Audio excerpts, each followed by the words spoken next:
Central Ohio Sports Network's broadcast will begin in less than 5 minutes. I'm Brent Ford, voice of the Westerville Central Warhawks on COSN. Glad you could be with us. Stay tuned. Warhawk pregame is right around the corner in less than 5 minutes.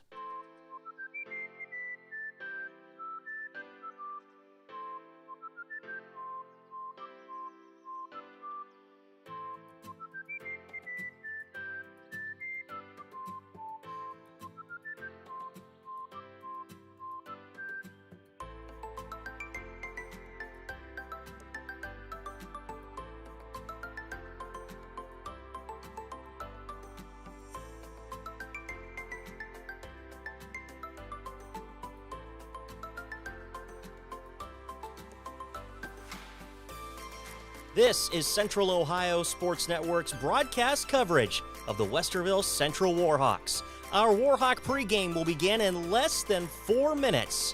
Keep it right here on Central Ohio Sports Network.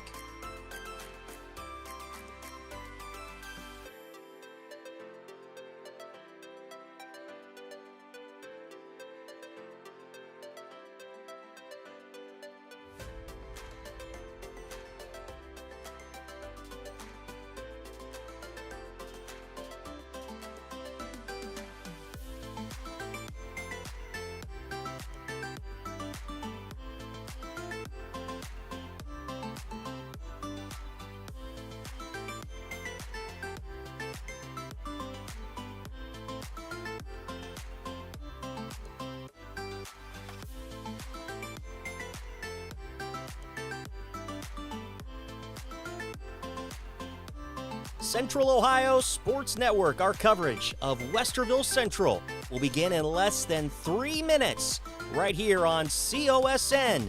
Warhawk pregame coming right up.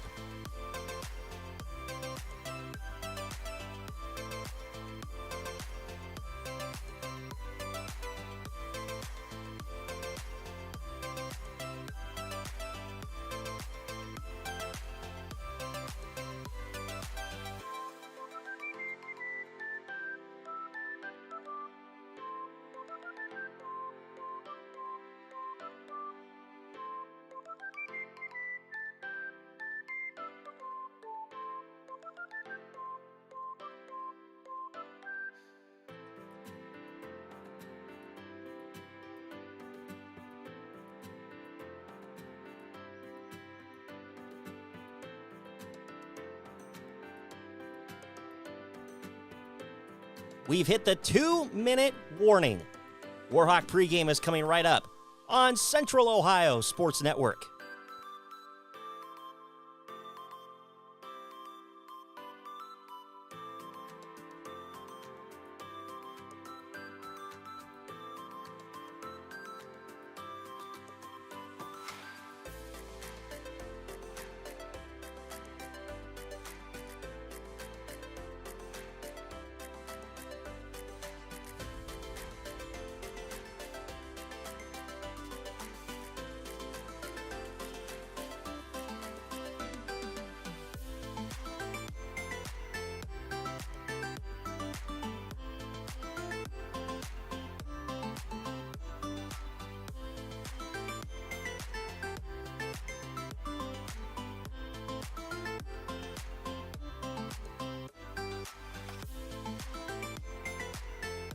Warhawk pregame begins in 1 minute. Our broadcast presentation of the Westerville Central Warhawks. It's coming up right here on COSN.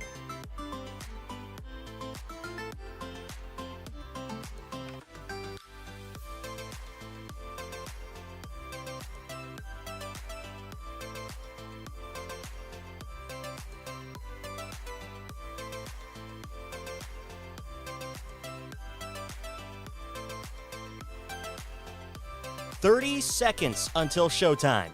Warhawk pregame is about to get underway right here, COSN.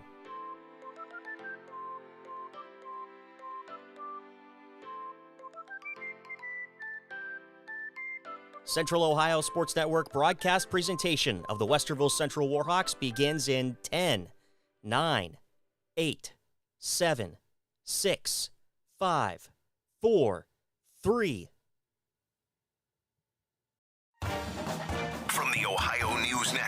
This is the Ohio Education Association Tonight in High School Football. Named Best Sports Program in the Country by the National Association of State Radio Networks. Tonight in High School Football is presented by Beck's Hybrids and by Ohio for Responsible Gambling. Now here's your host, Skip Mossick. And hi again, everyone. Welcome to Week 2 of the high school football season across Ohio. Week 1 saw a couple of surprises, while others rolled to opening week victories, much as you'd expect. We have some terrific early season Week 2 matchups all over the state, and we'll begin our previews next on the Ohio News Network. Friday night, Under the Lights reminds us teamwork, dedication, and community start in our schools. I'm Ohio Education Association President Jeff Wenson, and on behalf of the OEA's 120,000 members, we are proud to sponsor tonight's game and even prouder to support our public schools. Whether it's touchdowns or textbooks, success starts with a strong foundation. From the classroom to the end zone, we believe in every student's potential because in Ohio, public education matters. Every day, farmers rise before the sun and put everything they have into a job so few can do. Their courage, resilience, and relentless work shape the legacies and future of our country. At Beck's, we're proud to stand alongside those who don't wait to see what the world will do. They act, they lead, they are the difference. Beck's honors your commitment to your land, family, and purpose. And while we can't predict what the future holds, there is one thing we can do to change it, and that's be the difference. Right now, in every decision and every season. This is Tonight in High School Football on the Ohio News Network. Once again, here's Skip Mossick. We are presented by Beck's Hybrids. At Beck's, they are and will remain farmers at heart. And welcome back, everyone. We'll begin our Week 2 previews in the northeastern region of the state. Our first stop is up in Wayne County as Lucas is at Hillsdale. Both are 1-0. Lucas coach Jim Sweat knows Hillsdale is good. Their kids are extremely talented. They have weapons all over the field offensively and play really hard defensively. A couple of good ones in Stark County feature Massillon Perry hosting Akron St. Vincent St. Mary. Meanwhile, Medina is at North Canton Hoover. Both are 1-0. Medina coach Larry Laird knows tonight's test is real. They are very athletic, very fast to the ball, defensively, offensively.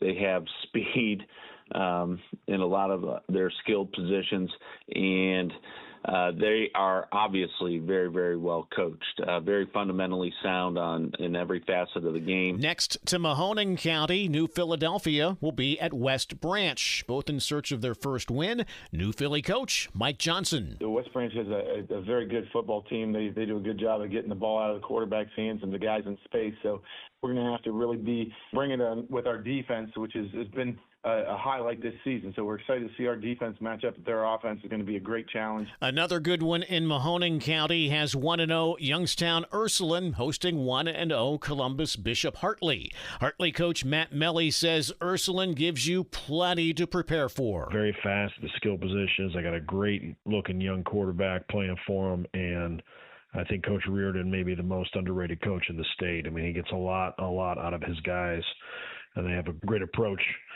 week in and week out. He's always got his teams in games and in big games. South to Jefferson County, Indian Valley looks to go to 2-0 as they play at 0-1 Steubenville. Indian Valley coach Matt Lancaster says he knows what awaits at Big Red. Always well coached, and their kids play as hard as any other team in the state. So we know it'll be a tough environment, and it'll be a hostile environment, and we're going to have to play our best, in order to compete. West into Muskingum County, 0-1 Fort Fry will be at 1-0 West Muskingum. Fort Fry coach Eric Huck says his defense will be tested. Some very athletic, skilled players, a couple receivers that are tall and can go up and make plays. We're going to have to do a good job to limit their playmaking, how they're going to make plays out in space. Into Central Ohio, good cross-state matchup in Fairfield County as Pickerington Central plays host to Huber Heights Wayne. Both are 1-0. Wayne coach Roosevelt Muke says he's very impressed with the Tigers. Pick Central team that has a lot of talent, a lot of speed. very fast and very physical. So it's definitely going to be a challenge for us. But we look forward to going to their place and just, competing and just are thankful for the opportunity. Good one in Licking County features Granville hosting Tri-Valley. Both are 1-0.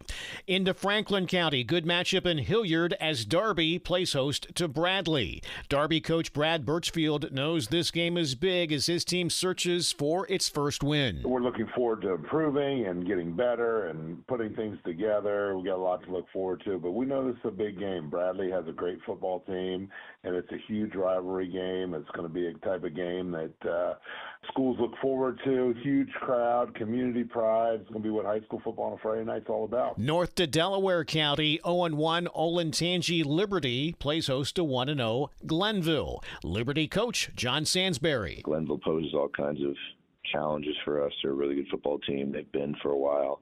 They're very big, they're fast, they're athletic, they have playmakers everywhere, some high-profile kids, and so it'll be a challenge like it is every single year for us. Next to Union County, where Jonathan Alder hosts Columbus Academy. Both are 1-0. Jonathan Alder coach Brett Glass says Academy has talent. Including two really special high school football players, a wide receiver DB that's going to Northwestern, and then a big offensive defensive lineman that's got, offers from just about everybody in America. So, really tall test for our kids this week. Coming up as we continue getting you ready for your game broadcast, we'll hit the Northwest, Southwest, and Southern areas of the state as the Ohio Education Association Tonight in High School Football, presented by Beck's Hybrids, continues on the Ohio News Network. Beck's recognizes this week's Player with Heart, Reagan Schnipke from Elgin High School, for her commitment and passion on the field and within the farming community.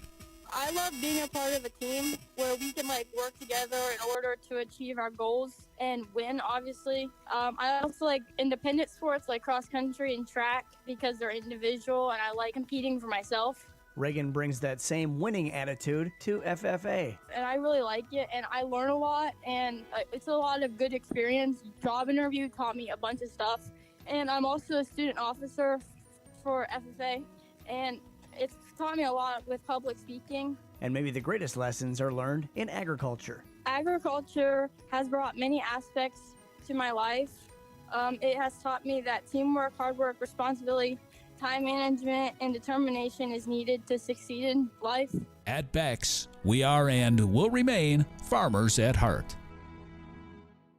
Now is a great time to schedule a back-to-school dental appointment. Dr. Hal Jeter, president of the Ohio Dental Association, is here to tell us more. Your child's teeth and gums need the right food, nutrition, and vitamins to grow strong and stay healthy. Help them maintain good oral health by brushing every morning and night, flossing, visiting the dentist twice a year, and developing good eating habits. As kids head back to school, it's important to know that foods and drinks high in sugar, acidity, and other cavity-promoting substances are often low in nutritional value, and they have the potential to create plaque capable of damaging tooth enamel. A back-to-school dental appointment can diagnose any potential problems and improve your child's oral health. Ohio Dental Association member dentists are located throughout the state, are dedicated to providing the highest quality dental care, are bound by the highest ethical standards, and obtain superior ongoing education and training. Ask if your dentist is a member of the Ohio Dental Association so you know you are being treated by the best. To find an ODA dentist in your area, visit oda.org. We're going to break in of Skip Mossick's Tonight in High School Football, listening to the coin toss for tonight down on the field with Wes Minke. Classroom, leaders on your team. I need you to lead your teams tonight, all right? Yes, sir. Red talk to red, black talk to black. We know it's a rivalry. We know you guys are friends, but we're here to watch you guys play football, all right? Yes, sir. Football only. You start talking trash and the other stuff, we'll start throwing flags. You guys are still on the side. Yes, so take that message to your team, all right? Yes, sir. That's your one and only warning tonight. I have a huge coin because that guy over there can't see. You're the visitors. What's your call going to be? Tails. What did he say? Tails. Tails was called. It is heads. I need to defer. You want to defer? Yeah. You step out here. Put your back to the goal. You want to defend. You want to defend? Wait, in the fourth quarter we want to. Right now. Oh, right now. Where are we going to go? I don't know. That's good. You follow right here. Yeah.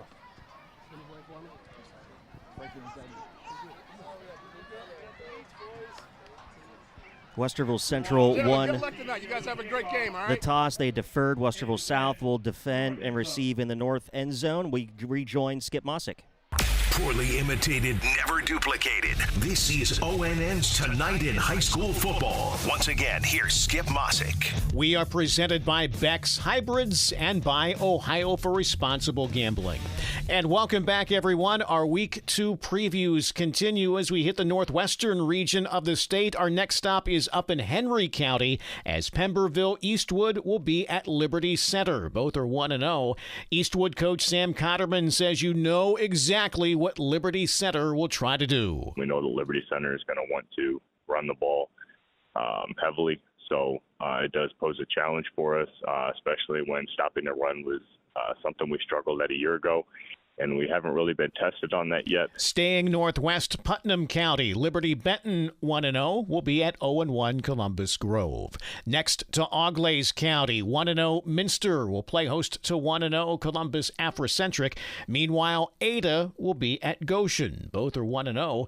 Ada coach Toby Smith says while both teams are young, he hopes his team's depth will be an advantage. Our numbers are fairly strong, so we feel like that's another asset that we can utilize in the game on Friday night.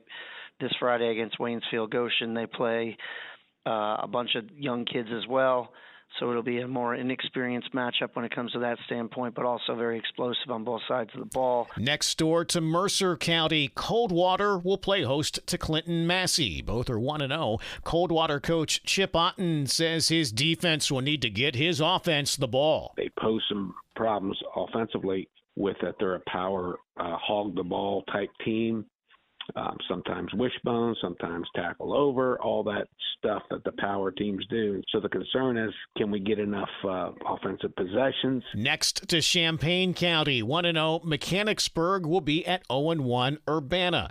Mechanicsburg coach Kurt Forrest hopes their Week 1 win against up-tempo Washington Courthouse pays dividends this week against Urbana. We'll have a lot of players. They're a very up-tempo, no-huddle offense that's trying to go super fast. So glad we got the experience last week against Courthouse of another spread, no-huddle team. So that was a good a good experience for our kids. Good one in Darke County features Versailles hosting Cincinnati Hills Christian Academy. Both are 1-0. Next to Miami County, Tippecanoe is 1-0. They will host 0-1 Piqua. Tippecanoe coach Matt Burbacher says there is no secret to what Piqua's game plan is going to be. They run the football. They want to control the clock. They want to do all those things to keep the ball out of your hands. And that's something that when we do get the ball, we need to capitalize on every opportunity that we get. And if we're able to do that, we're going to have a successful night on Friday. Staying in Miami County, Xenia looks to improve to 2-0 as they play at 0-1 Troy. Xenia coach Maurice Harden. Offensively, everything runs through their quarterback, so we're going to have to be sound on defense and read our keys and limit the possessions that he has. And then offensively, we're going to have to be able to run the ball consistently and take our shots when we get them. Good one in Montgomery County tonight features Kettering Alter playing host to Taft. Both are 1-0. Next to Warren County, where Winton Woods will play at Kings. Both are 1-0. Winton Woods coach Chad Murphy knows every game like this one is big. Know what we're going to get against Kings, a well-coached, talented football team that's not going to make a ton of mistakes and not going to beat themselves. So, we expect a heck of a game this Friday. Good ones in Hamilton County tonight features St. Xavier hosting Centerville. Purcell Marion welcomes in Wyoming, while Withrow plays host to Dayton Chaminade Julienne. Southern Ohio, Pickaway County is our next stop. Circleville is 1-0. They play host to 0-1 Washington Courthouse. Circleville coach Jay Sherritt says his team snuck out a tight Week 1 matchup against Warren and says he expects a similar type of game tonight. We think this game is going to do just about the same thing. A hard physical game, probably won't be decided until the fourth quarter. But if we can stay within one score and maybe put some things together in the fourth quarter, maybe we can pull out another win and be 2-0. South on Route 23 to Scioto County. Portsmouth West will play host to Portsmouth. Meanwhile, Wheelersburg welcomes in Cincinnati McNicholas. Both are 1-0. McNicholas coach Mike Orlando says Wheelersburg does a great job with what they have. The numbers aren't great down there in terms of how many kids they have on the team, but they play so hard and it will be a battle for sure. But looking forward to the trip. Noble County, Caldwell will host Waterford. Both are 1-0. Waterford coach Eric McCutcheon says Caldwell causes some problems. They have a very experienced offensive line. They work well together. They got a new quarterback who's elusive, can throw. Your ultimate dual threat. He can do multiple things. Got some really good receivers. Monroe County, Monroe Central in search of their first win. They host 1-0 Bel Air. First ever matchup between these two schools. Bel Air coach Mark Bonar. This will be the first time we've ever played Monroe Central, so we don't know a whole lot about them. But we're really excited about beginning a new chapter in our history. And we'll be back to wrap up this week's edition of the Ohio Education Association Tonight in High School Football, presented by Beck's Hybrids and by Ohio for Responsible Gambling, next on the Ohio News Network. Friday night under the lights reminds us teamwork, dedication, and community start in our schools. I'm Ohio Education Association President Jeff Wenson, and on behalf of the OEA's 120,000 members, we are proud to sponsor tonight's game and even prouder to support our public schools. Whether it's touchdowns or textbooks, success starts with a strong foundation. From the classroom to the end zone, we believe in every student's potential, because in Ohio, public education matters. Every day, farmers rise before the sun and put everything they have into a job so few can do. Their courage, resilience, and relentless work shape the legacies and future of our country. At Beck's, we're proud to stand alongside those who don't wait to see what the world will do. They act, they lead, they are the difference. Beck's honors your commitment to your land, family, and purpose. And while we can't predict what the future holds, there is one thing we can do to change it, and that's be the difference. Right now, in every decision, in every season. This is ONN. And that'll put a wrap on week number 2 of Tonight in High School Football. As always, wherever your team's in action, hopefully they're going to come out on top. For Brian Mays, I'm Skip Mossick. Enjoy your game broadcast. This is the Ohio News Network. This has been the Ohio Education Association Tonight in High School Football, presented by Beck's Hybrids and by Ohio for Responsible Gambling from the Ohio News Network. The following is a broadcast presentation of Central Ohio Sports Network.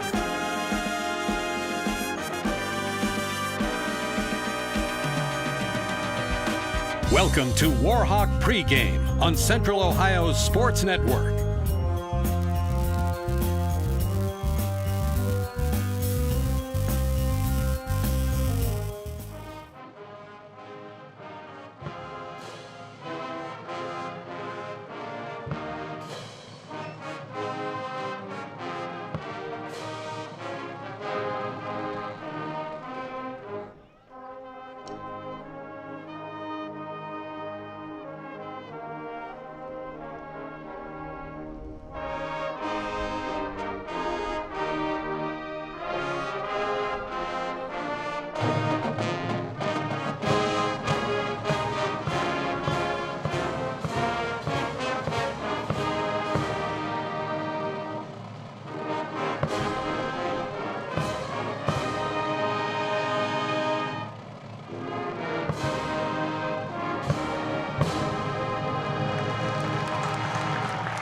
Two bands come together for the national anthem, Westerville Central and Westerville South, to perform the national anthem as Warhawks get ready to take on Wildcats in round 2 of the Battle of the Ville from Warhawk Field, the home opener. And Westerville Central is ready to fly high under the lights tonight and try to take down the Wildcats. Both are 0-1. Both are coming off of losses, and they're looking to find a win in the Ville. We're going to preview it next. Brent Ford and Wes Minke from the sideline on Central Ohio Sports Network. That's the sound of your life. Perfectly imperfect. Beating in rhythm to the world you've created. But every time you drive after drinking, the music gets drowned out. Your life sounds pretty great. Don't let a buzz ruin it. Buzz driving is drunk driving. Don't drive buzzed. A message from NHTSA and the Ad Council. This is what matters. This is beyond X's and O's. This is the difference mutual respect makes. This is what character looks like. This is what defines us in Ohio. This is sportsmanship. School sports. It's not the outcome that matters most, but the way the games are played. This message presented by the Ohio High School Athletic Association and the Ohio Interscholastic Athletic Administrators Association. The year was 1907. The Cubs won the World Series and the Ford Model R hit the assembly line. While here in Ohio, school administrators came together to form the Ohio High School Athletic Association. One thing that hasn't changed since 1907 is the dedication of the OHSAA to education-based athletics in Ohio. School sports teach responsibility, sportsmanship, and life lessons that stay with students long after their playing days are over. The OHSAA seeks to prepare students not for the next level of sport, but for the next level of life. Okay, forest animals, kids are coming to the... You're listening to Warhawk Pregame on Central Ohio Sports Network. Welcome back inside Warhawk Pregame, Central Ohio Sports Network from Warhawk Field. Brent Ford and Wes Minke with you. And Wes is going to be on the sidelines once again for us tonight. And he already brought us the coin toss as Westerville Central won that toss. Then they deferred, and they will have Westerville South receive and defend the north end zone to start this first quarter of action. And coming off the loss last week at Westerville North, Westerville Central is primed to try to find a comeback. And can they do that? Wes, I thought you asked some great questions of Coach last night in our Minke Asks segment. Even though you couldn't be there, we made sure you had your questions in there. What did you see out of last week that you hope that will improve coming into tonight? Yeah, I think the Warhawks played aggressive, as Coach said. I think they played a good brand of defense in that second half. I think that's something you can build off of going into this game against South. However, offensively, like we mentioned, not a lot of yards, not a lot of first downs, not a lot of points either. Obviously, a big fat 0. So that's going to suck going into this game, kind of that momentum from a freshman quarterback aspect. But I think, like he said, you want to get Nate Miller in comfortable positions. Obviously, you want to feed Kevin King-Foku. You want to make sure he's a big impact player in this game. And that offensive line, in my mind, has to be the X factor for Central. If they want to move that ball, that big line has to move the ball for them. Yeah, movement down there is going to be very, very important, and Westerville Central has to find a way to contain the run game of Westerville South. Ian Gordon, that quarterback as well, he's mobile. They've got a great receiver as well, so we'll keep an eye on that as the defense hits the field first for Westerville Central. We're going to take a quick break, and when we come back, we're going to hear from Westerville Central head coach Josh Franke as we continue inside our Warhawk pregame on Central Ohio Sports Network.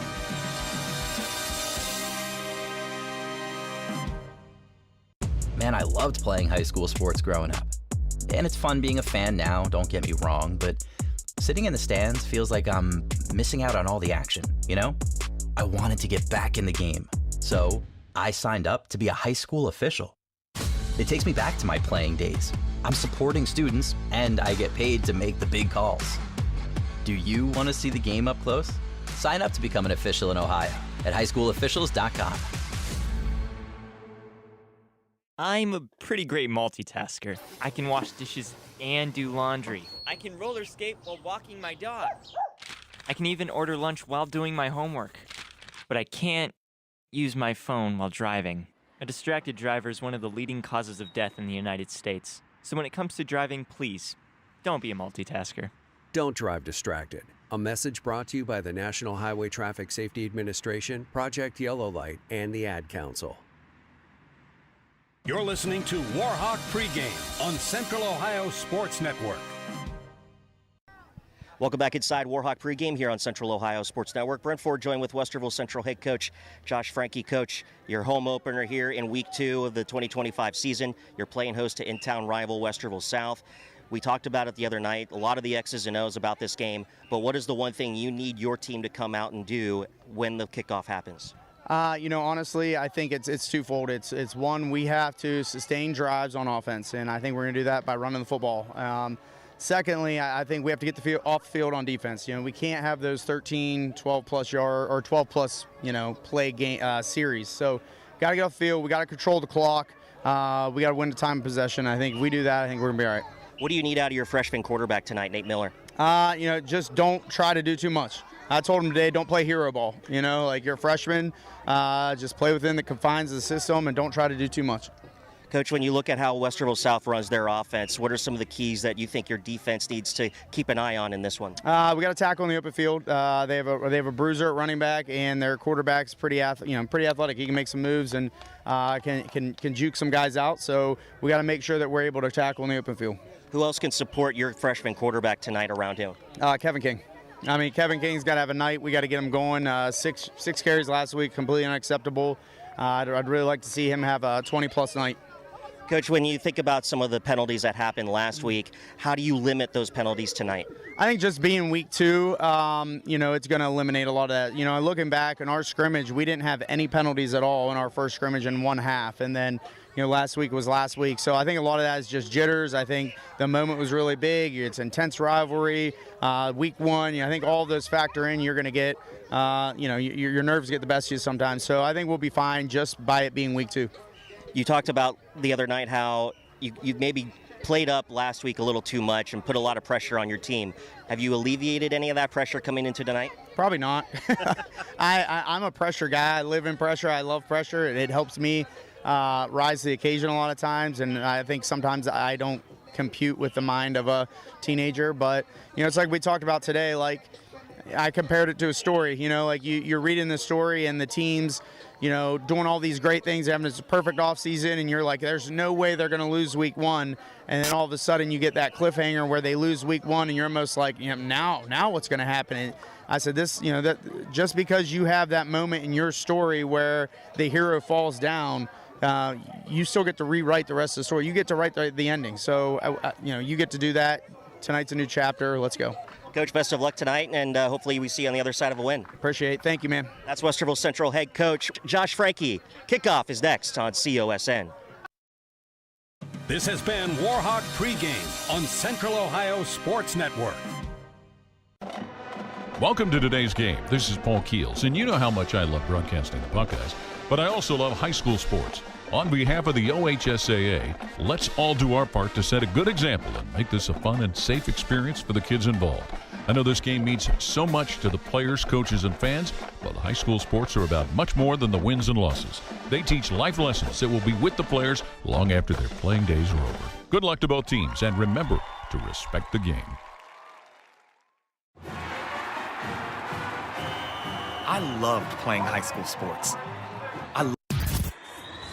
Connect with Central Ohio Sports Network on Twitter and Instagram at COSN Audio, and like us on Facebook at facebook.com/Central Ohio Sports Network.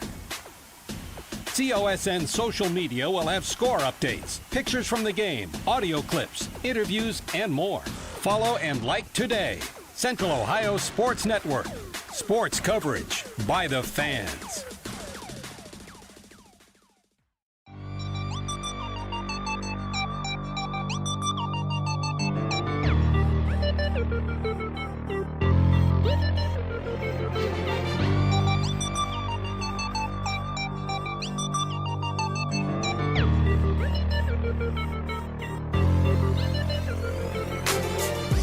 Warhawk Field is coming alive for week 2 of the high school football season as Westerville Central gets ready to play host to the Wildcats of Westerville South. The Warhawks are ready to take flight. Echo has made his flight.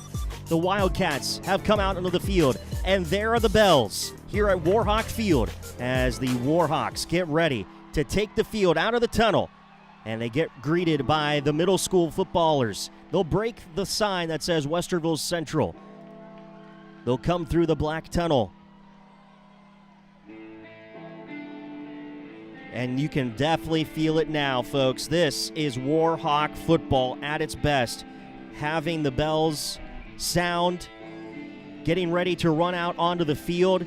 We're only a couple minutes away from kickoff in week 2 in this Battle of the Ville as the Warhawks make their way into the tunnel. They gather at the front.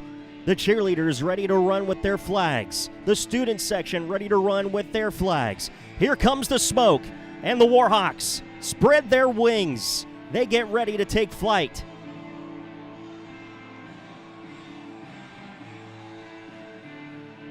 That smoke is a little intense. It covered up everything. I don't quite know if they know when to come out. And here they come. The Warhawks of Westerville Central make their way out onto Warhawk Field.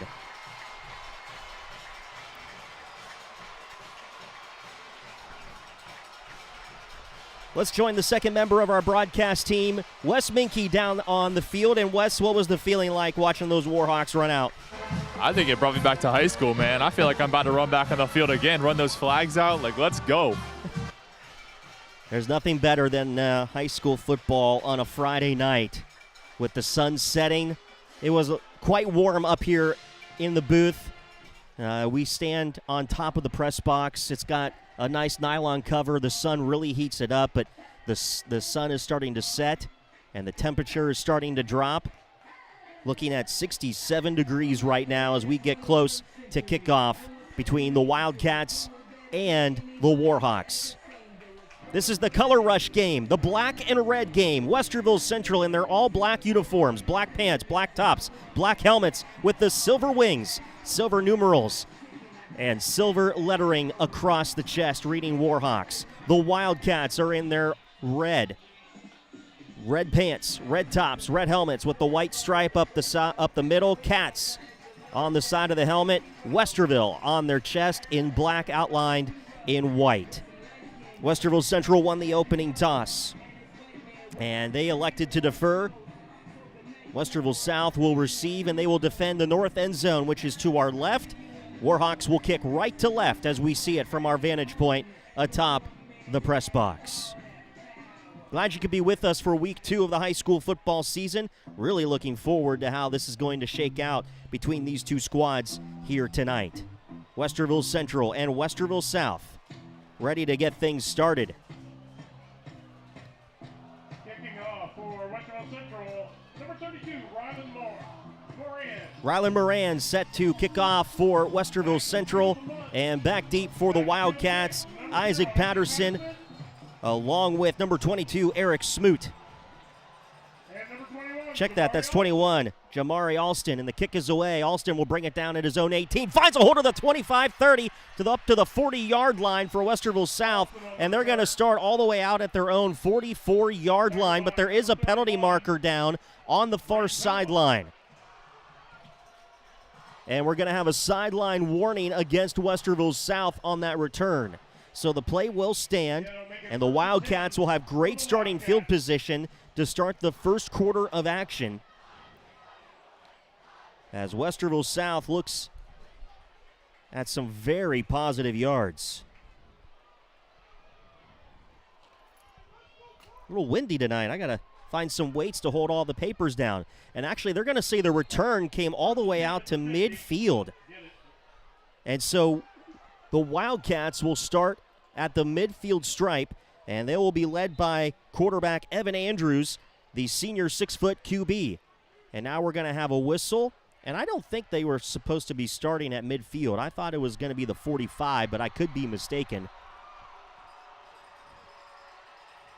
No one seems to be arguing it, though, on the Westerville Central side, but now they do back it up. They back it up to the 44-yard line. I was going to say, that doesn't seem right, but it is going to be at the 44-yard line. The Wildcats are going to go with Andrews into the shotgun. One back behind him, 2 receivers split out wide to the left, 1 out wide near side right in Cava. The Wildcats will go left to right as we see it. They bring a man in motion from that far side to the near. They'll run it up the middle across the 45 to the midfield stripe into Warhawk territory, and brought down at the Westerville Central 47-yard line as Ian Gordon was on that carry. Luke Glazer was on the stop for Westerville Central. Correction, 24. Moise Crozer was on the stop for Westerville Central. Well, Wes, I bought new binoculars, but apparently they don't work yet. They're almost too clear. Almost too clear. It'll be 2nd down and 1 for the Wildcats at the Westerville Central 47-yard line. They'll work with 3 receivers, and Andrews will keep it himself up the middle. He's going to get to the Warhawk 44-yard line. It'll be enough for a first down, and the Wildcats will move the chains. Tackled by number 7, Ezekiel Musagala, the senior D-end, was on that tackle for Westerville Central. It'll be 1st and 10 for the Wildcats at the Warhawks 44-yard line, as the Wildcats will move left to right as we see it. Andrews will go into the gun. 2 receivers split out wide to the left, ball far hash mark. 1 receiver near side right. 1 back in the backfield, and that's Gordon behind Andrews. Now shifts onto his right side hip. They bring a man in motion from that far side left. They snap it, hand it off. Gordon, there's a fumble back behind the line. Did Andrews get it? No, Westerville South was able to land back on it. That was Gordon. They're going to lose 2 yards back to the Warhawks 46-yard line. And it will be 2nd and 12 coming up for the Wildcats. A little miscommunication there between running back and quarterback. Andrews and Gordon. And on that loose ball, Gordon was able to come away with it. 2nd down 12 for the Wildcats. Going out wide to the left will be Hassan Kaba. And they'll bring 2 receivers to the near side right in Patterson and Asifa. Andrews will go into the shotgun with Gordon onto his left side hip. Man in motion in that backfield. The snap to Andrews, handoff. And they're actually going to change up the running back. But they are going to get a few yards out of this. Brandon Williams was on the carry. Musagala was in on the stop for Westerville South. Check that, Westerville Central.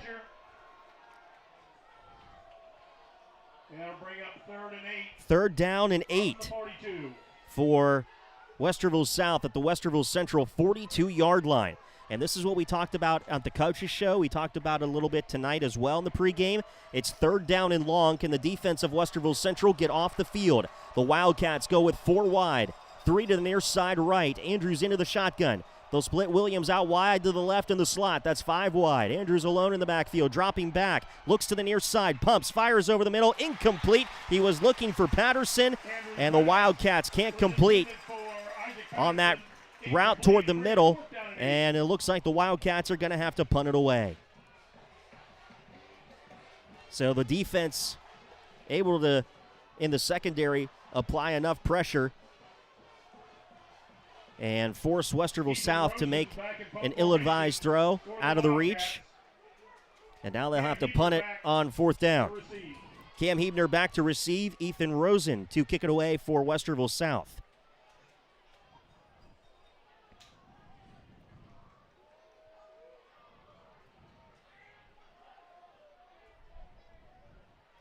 Punt is away. Line drive. Cam Hebner comes under it at his own 15-yard line. Near side 20, 25, and he's wrapped up with penalty markers flying in on the play.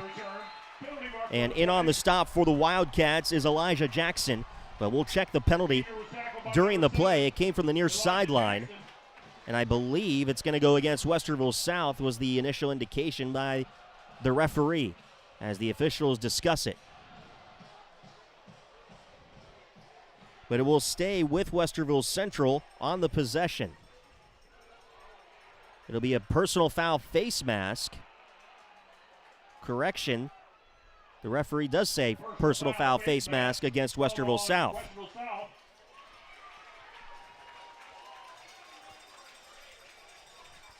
And so with the penalty, it'll mark the ball for Westerville Central all the way up to their own 39-yard line, where it'll be 1st and 10 for this freshman quarterback, Nate Miller. And they'll put 2 receivers out wide to the right. That's Omar Bangura with 1 receiver inside of him. Bangura comes in motion from the far side of the near. Penalty markers fly. And there might have been some movement on Westerville South. I thought I saw it by Jackson, and it was. So move the football further. And the Warhawks will get 5 yards out of that one, and they'll be moved up to their own 44-yard line, where it'll be 1st and 5 for Westerville Central at their own 44-yard line. Nate Miller calls for the huddle, relays the play to the Warhawks, and they break the huddle. 1st and 5 for Westerville Central at their own 44. Miller will go into the gun. Kevin King-Foku behind him. Bangura lined up far side right. They snap it, hand it off up the middle. Kevin King-Foku breaks a hold in midfield and into Wildcat territory. Brought down on the play by Patterson. And that'll be a fresh set of downs for Westerville Central. They move the ball. Coach Frankie talked about feeding Kevin King-Foku coming into this game, and right there they fed him on 1st and 5, and he gets a nice big chunk. Nate Miller will work out of the shotgun, and Kevin King Foku will be lined up behind him. Bangura goes out wide to the right with one man inside of him. They bring that man in motion to this near side. Miller will take the snap. They hand it off. Kevin King Foku coming to the near side. Gets tripped up by the shoelaces from behind on the play. And that was Manny Norwood who tripped him up. Jackson might have had the tackle afterwards, but it was Norwood who tripped up Kevin King Foku. But it's second down from the Westerville South 42-yard line for Westerville Central. 2nd and 5 for the silver and black. Ball near hash mark. And it'll be Cam Hebner who goes out wide to the right. Omar Bangura lines up to the near side left. Ball near hash mark. Clocks will roll. Kevin King Foku to the left hip of Nate Miller out of the gun. 2nd and 5. Omar Bangura went into the backfield. Now Kevin King Foku gets the handoff. Runs into his own player. Hassan Kaba was also there for Westerville South, but it doesn't matter because it results in a first down for Westerville Central. Let's check in on the sideline with Wes Minke on this drive. Yeah, you talk about a guy who looks a lot bigger than everyone else in the field. Kevin King Foku looks like a linebacker playing running back. He is massive. Cam Hebner goes out wide to the right with Omar Bangura. Kevin King Foku into the backfield. And they'll hand it off to Kevin King Foku. Comes to the near side, gets tripped up right around the 30-yard line. And it was a hard hit, and still down on the play is Westerville South's number 21, Jamari Alston. And he's going to maybe need some attention by the medical staff as he took a hard hit by Kevin King Foku. And he might have just got the wind knocked out of him as he's slow to stand up, but the Westerville Central training staff gets to him. So does the Westerville South staff, and they will get Alston off the field and over to the far sideline. 7 minutes to play in the first quarter of action. And Westerville South, defensively, right now can't stop Kevin King Foku. All right, 2nd down and 4 at the 28-yard line. It'll be 2nd down and 4 for Westerville Central at the Westerville South 28-yard line. They put the receivers close to the line either side. They send a man in motion. Nate Miller, the snap out of the shotgun, handing it off Kevin King Foku in the backfield. He's going to be wrapped up, and the football comes loose. But the officials say he was down. Being wrapped up on the play by Landon Vickery. But it was not a fumble. He was down on the play. It's going to bring up 3rd down and 8. That time the Wildcats read that it was going to be a run by Kevin King Foku.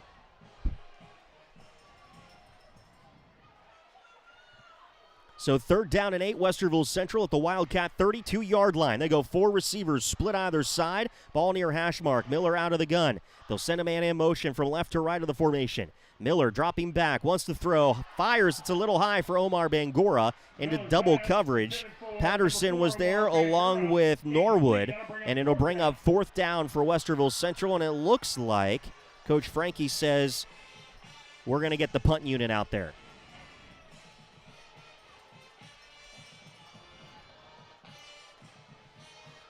He talked about in the coaches show, Coach Frankie did, that maybe he should have not gone for some of them. Now, Omar Bangura is lined up to punt, but it's a little shallow. He's going to roll out to his right. He's going to punt it away, and it's going to take a little drop at around the 7-yard line, and a great job by Omar Bangura. As I remember them doing that last year, it allows them the option, if Omar Bangura sees an opportunity, then he can run that if he sees a hole open up, but that's not the case here. No score at the 5:40 mark, and Westerville Central ends up at the Westerville South 32-yard line and has to punt it away. So both teams have had a possession, and nothing has come from it, and they've been in each other's territory, and Westerville South will have some tough starting field position here as we hit that 5:40 mark to play in the first quarter. They're going to mark this at the, is that at the 7 or the 8 there, Wes? 7-yard line. All right, thank you. So Westerville South starts at their own 7. Evan Andrews will work out of the shotgun, and he's got a receiver all the way to the near side numbers. Ball far hash mark, couple backs in the backfield with him. Andrews will keep it himself up the middle, and he's going to meet a couple of black jerseys. As in on the tackle for Westerville Central was Jalen Spraggins, the freshman defensive tackle, 6 foot, 261. Second down and 7. Second down and 7 for Westerville South. They get out to their own 10-yard line. 2nd and 7. Here in the color rush game, Battle of the Ville, Westerville South, Westerville Central, no score. 5:08 to play, first quarter. Wildcats with the possession. Westerville South working out of the gun. This is Andrews. They're going to go 3 receivers to the near side right, 1 far side left at the numbers. Andrews with Gordon onto his left side. They bring a man in motion. Patterson left to right of the formation, handed off Gordon. He works on that left edge, and the Warhawks are going to pile him up and not get any more than a couple of yards on that one. It'll bring up 3rd down.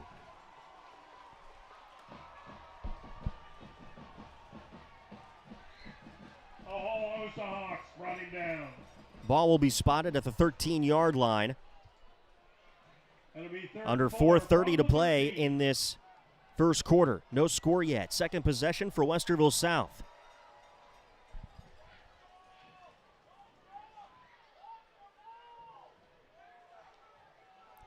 Patterson comes out wide to the right, along with Asifa and Penny. 1 receiver out wide to the left.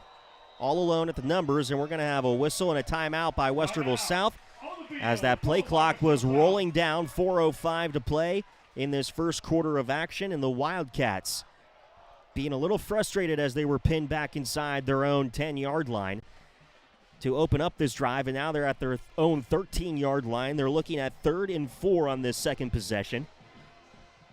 And the Warhawk defense seems to be a little bit more responsive tonight, and I'm not sure if that's what it looks like down there, but Wes, it seems like the defense is playing with a little bit of a faster step. Yeah, it looks like this Warhawk team playing with a collective calmness this game. It looks like, kind of like Coach Frankie said, he might have drummed up the hype a little too much for that North game. This game, the Warhawks kind of came out a little more smooth, a little more calm. This defense kind of standing up the run game, which is the biggest factor South has right now. Make them throw the ball and force the hands out of his quarterback. It will be 3rd down for the Wildcats and 4 to go at their own 13-yard line.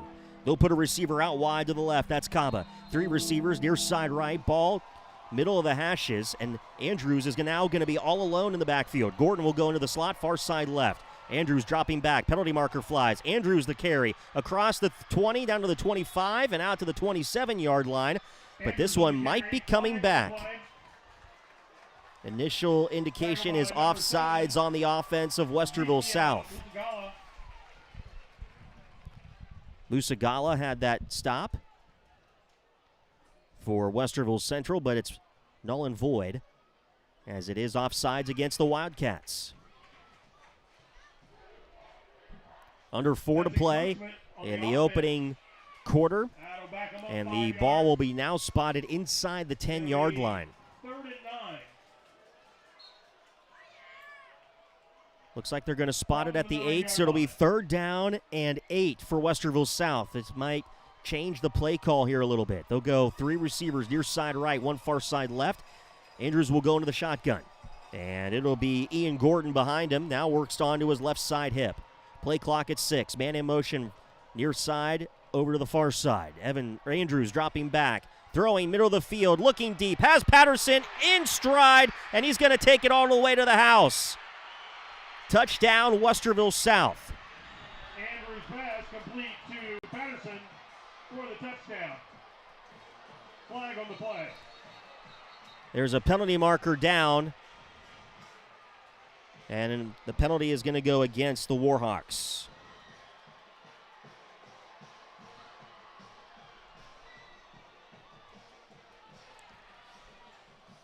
Big play opportunity there for the Wildcats, and they convert. They were back at their own 9-yard line. Ethan Rosen, the point after.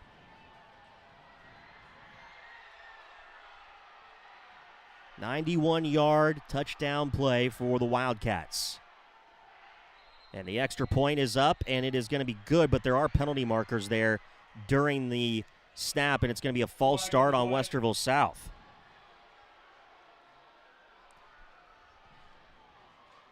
False start on the offense.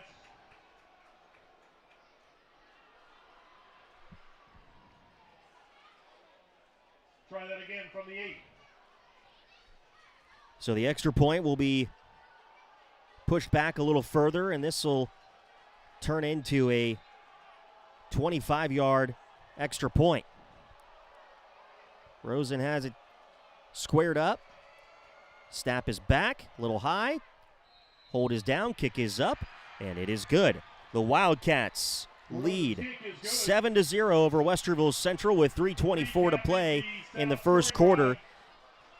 A 91-yard pass play from Andrews to Patterson. He was wide open in stride, middle of the field, and I thought the same thing I think the defense thought was, I think Andrews is going to run for it, and he stepped up a little bit, and then all of a sudden Patterson was there across the middle, and a big pass play. Is that what you saw down there on the field, Wes?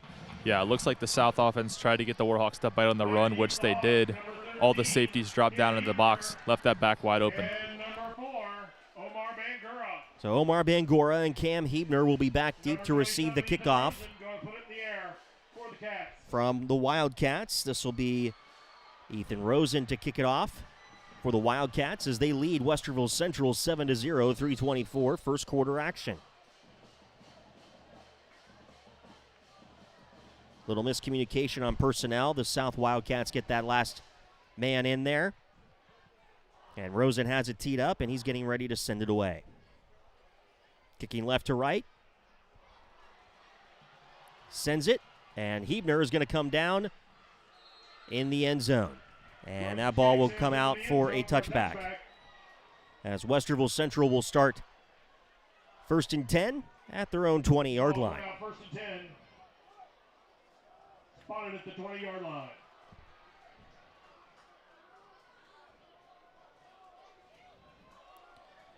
Well, if you needed a good offensive possession, this is the time, as Coach Frankie knows that his team struggles from being behind. And right now, with the way that the freshman quarterback and his arm strength is, they can't do a lot of big pass plays. He's just not there for some of those big deep balls. But if they can cut some of these under routes, then they might have an opportunity to get some big chunks. Kevin King-Foku is going to split out wide to the right. Omar Bangora goes into the backfield now. Nate Miller takes the snap, high snap.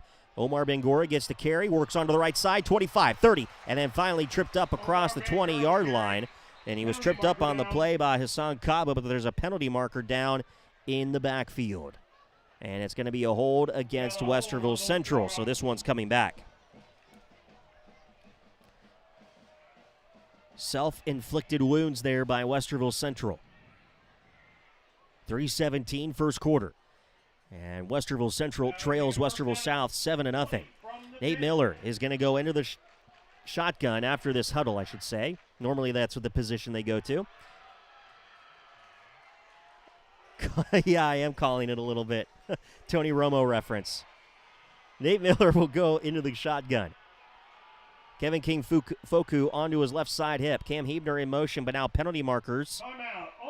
But not before timeout is taken by Coach Frankie and the Westerville Central Warhawks. And Coach Frankie is not pleased with his offense right now. Emphatic that they get to the sideline quickly. And so Coach Frankie and his team will talk things over. And his offense struggling there, and you could tell that they were not on the same page on what they wanted to do. Play clock running down, and they had to call that timeout. 3 minutes to play in the opening quarter, and Coach Frankie trying to get his players on the same wavelength right now as they break the huddle.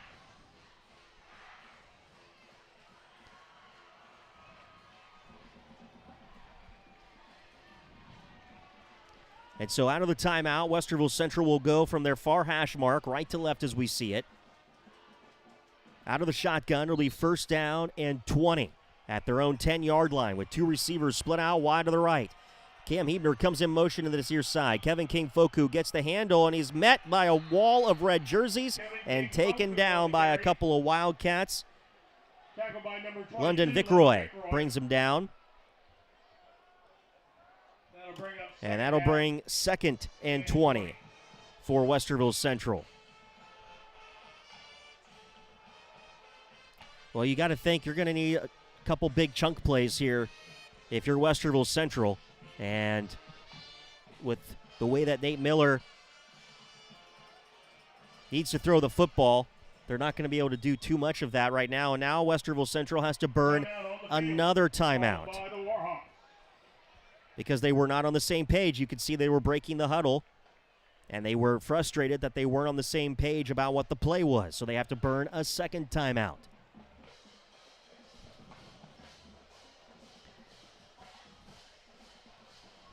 We'll have to ask Coach Frankie next week, but is it the relay of the play from the sideline to Nate Miller, or is it Nate Miller to the huddle that's getting miscommunicated?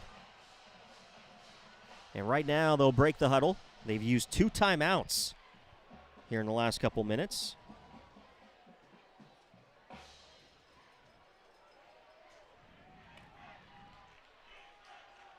And out of the timeout, Omar Bangura is going to come to the near side left. Ball far hash mark. Bangura all alone. He's the only receiver right now. They're going to bring him in motion to the line. They'll hand it off Kevin King Foku, but then a reverse to Omar Bangura. Far side 15. Breaks a tackle to the 20. Far sideline 25. Breaks middle of the field 30. And he's finally tripped up right across the 30 to the 31. A pickup of 21 yards for Omar Bangura to keep the Warhawk drive alive. A big run by Omar Bangura to keep this drive alive for the senior. A 21-yard rush for that wide receiver, and it gives it 1st and 10, Westerville Central at their own 31-yard line. Nate Miller's going to go under center. 3 backs in the backfield. They'll hand it off Kevin King Foku. Brushes off one Wildcat across the 35 and gets down to about the 37-yard line. That'll bring up 2nd down for Westerville Central. It was Manny Norwood on the stop for the Wildcats.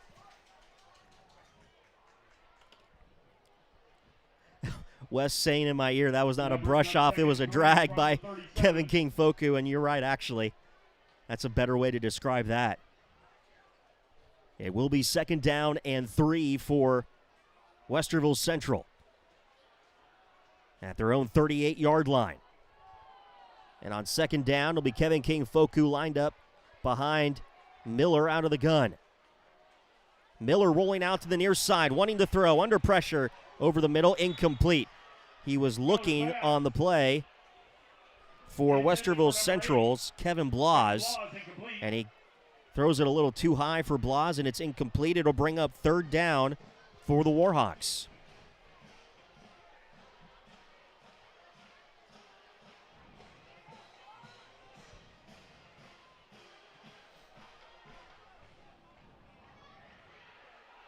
On 3rd down and 3, the Warhawks will work under center. 3 backs in the backfield. No receivers set on this one. They'll hand it off. Kevin King Foku works onto the right edge across the 40, breaks a tackle to midfield, and he's going to be forced out of bounds at around the 40-yard line of Westerville South. Kevin King Foku gets a 1st down for the Silver and Black in Wildcat territory with 50 seconds to play in the 1st quarter of action. That was a great run by Kevin King Foku. What'd you see down there, Wes? Yeah, he's playing physical right now. We mentioned the Warhawks need some more playmakers to get the ball out of Nate Miller's hands, and Kevin King Foku and Omar Bangura have stepped up tonight. Big rushes from both those guys. Omar Bangura comes out wide to the left on this 1st and 10 from the Wildcat 40-yard line for Westerville Central. Nate Miller is able to pull the defense off sides. Jumping was London Vickroy. An encroachment by the Wildcats. It'll give Westerville Central a 1st and 5 at the Wildcat 35-yard line. Great hard count by the freshman there. He did that last week against Westerville North as well. He's been handling himself pretty well over the last 5 quarters of action. And with 50 seconds remaining in this 1st quarter, Omar Bangura splits out wide to the left. Ball far hash mark at the Wildcat 35-yard line. Miller out of the gun. Foku onto his right. Miller keeps it himself. He runs across the 35, far side 30, and he's forced out of bounds in the Wildcats sideline. And he'll run out of that one as being forced out of bounds by Knight on the play of Westerville South. It will be first down. Yeah, getting Nate Miller involved in the run game was going to be one of the things that Coach Frankie talked about in week 1. He's dynamic that way, and that was the first major run we've seen out of him on the season. 1st and 10, Westerville Central at the Wildcat 29-yard line. Hebner will come out wide to the left. Omar Bangora in the slot near side. Miller out of the gun with Kevin King-Foku to his left side hip. Ball far hash mark on 1st and 10. They're going to throw it on first down. And they'll get it across to the near side 25 to the 20 and down into the Wildcat 18-yard line will be Cohen Buss for Westerville Central on a great catch and run. That was a great first down pass. It results into a first down for Westerville Central. And the Warhawks, are they going to call this 2nd and short? I was going to say, the officials, it should be first down.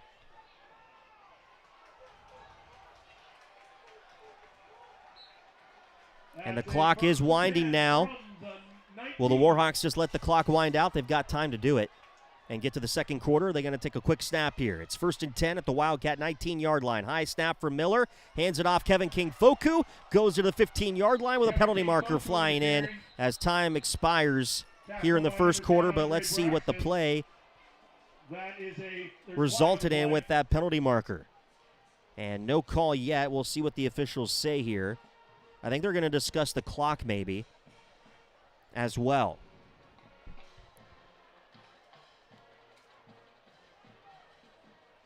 Personal foul, chop block. The chop block is called against the Warhawks of Westerville Central on the penalty. And are they going to call it the end of the first quarter, or will it be an untimed down? The officials still talking about that. And it is. That is the end of the first quarter. Westerville South leads Westerville Central 7-0 on COSN.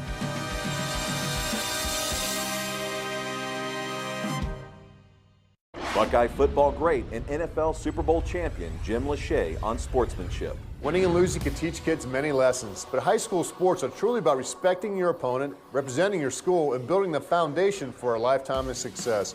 High school sports create memories that last a lifetime. And member schools of the OHSAA are committed to following a high set of standards. Whether it's on the field or in the stands, we can all do our part to respect the game. This message brought to you by the Ohio High School Athletic Association. This is the home of the Westerville Central Warhawks, Central Ohio Sports Network. Had to come out of that break quickly because the officials said they are going to do one untimed down in the first quarter, so the first quarter not over. Miller is going to go under center for Westerville Central. It's a first down, but they spotted it all the way out at the 34-yard line, and they hand it off on a run up the middle to the 30-yard line, and on that carry was Riley Moran on the carry, and that should be the end of the first quarter now. And now we have the end of the first. And now it is. Let's get back to that break as Wildcats lead Warhawks 7-0 on COSN.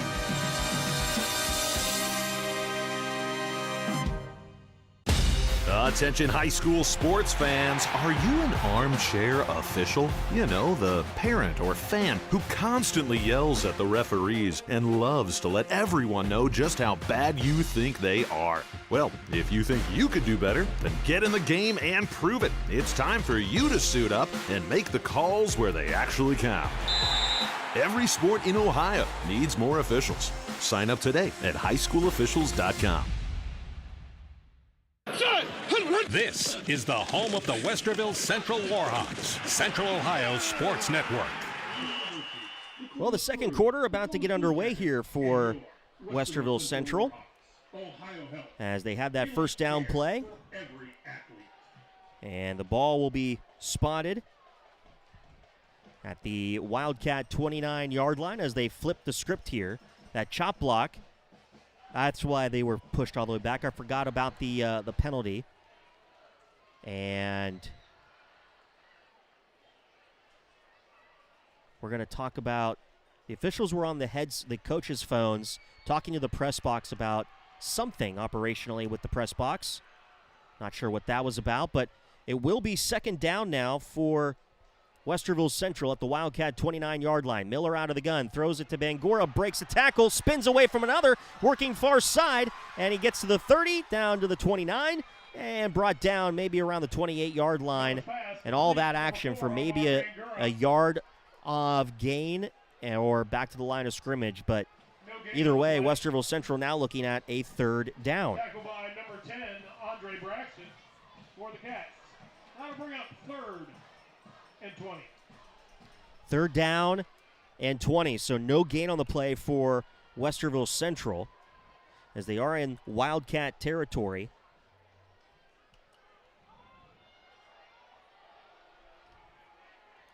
Miller will work out of the gun. 2 receivers set to the near side right. Miller rolling out, throws into the flat, caught by Omar Bangura, and they're going to say it was a catch to the 21-yard line. The Wildcats say it was not, but there is a penalty marker down on the play, and it's an illegal man downfield on Westerville Central. Once again, self-inflicted wounds by Westerville Central. They had some positive yards there. Gain of 8. And Omar Bangura coming up, and you can tell he's getting quite the workout tonight. 11 minutes to play in the first half, and it's a 7-0 lead for Westerville South as the officials decide where this ball is going to be spotted. The penalty is actually going to be declined. It's going to bring up 4th down for Westerville Central. Probably a smart move by the coaching staff of Westerville South, their head coach Eric Callan, to decline that and force 4th down and long. It'll be 4th and 12 for Westerville Central, and Coach Frankie says we're going to go for it.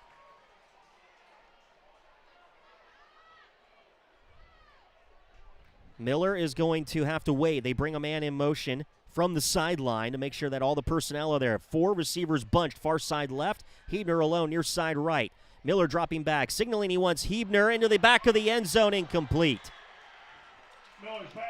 You could tell that Miller wanted Hebner all the way. He looked there right as he got the ball on the snap, and Hebner was in the back of the end zone, but it was overthrown by a little bit as they stopped this drive at the Wildcat. Was that the 21-yard line? It was.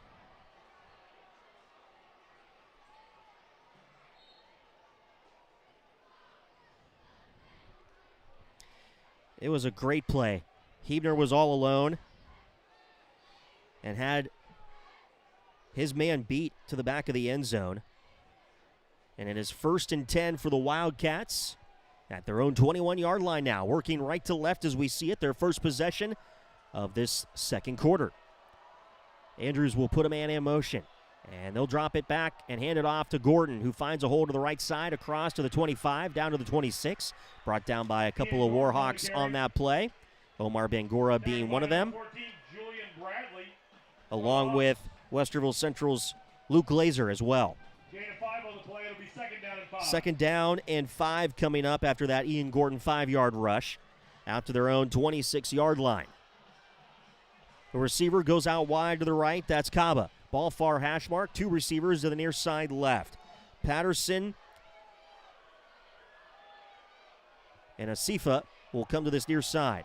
Andrews out of the gun. They'll hand it off Gordon. Works to the near side edge. Finds a hole and gets across the 30 down to the 32. A couple of Warhawks there on the stop. One of them being number 27, Devon Lipsy. And that'll be enough for a Wildcat first down as they get it to the 33-yard line. Wildcats working quickly now. They go 3 receivers split out wide to the right. Ball between the hashes at their own 33-yard line. 1st and 10. Receiver to the numbers near side left. One back in the backfield for Andrews out of the gun. Bobbles the snap. It's on the ground. Picks it up. Rolls to his right. Under pressure. And he's going to be brought down in the backfield for a loss. It was Crozier who brought him down for Westerville Central. Great job by sticking with the play on that one. 24, Moise Crozier. And now we're going to have a penalty marker on this near sideline, and it's going to be a sideline warning on Westerville Central. They got to get Got to get a get-back coach down there. Both sides. Hire Wes Minke, he says. He'll sideline report and be the get-back coach on game nights. He's multi-talented, folks. The result of the play will be second down after a loss all the way to the 29-yard line for Westerville South. It'll be 2nd and 14 from the far hash mark with a 4-receiver set, split either side. Andrews into the back, shotgun, and onto his right is Gordon. Andrews will delayed handoff to Gordon, gets to the 30 to the 32, and they might give him the 33. It's going to bring up 3rd down and 10 for Westerville South. Devon Lipsey on the stop once again for Westerville Central. 9:05 to play in this second quarter. And on 3rd and 10, the Wildcats, you have to be prepared for the pass play. They did it on a 91-yard touchdown in that first quarter. And they're going to bring 2 receivers to the near side left, 2 far side right. Ball far hash mark. Andrews into the gun. Gordon onto his right side hip. 3rd and 10 for the Wildcats. Man in motion, far side to near side. Andrews allows the play to set. Lots of movement. And the play clock was running down. I think we're going to have a delay of game. It is a delay of game on Westerville South. And the Wildcats are now looking at an even longer 3rd down.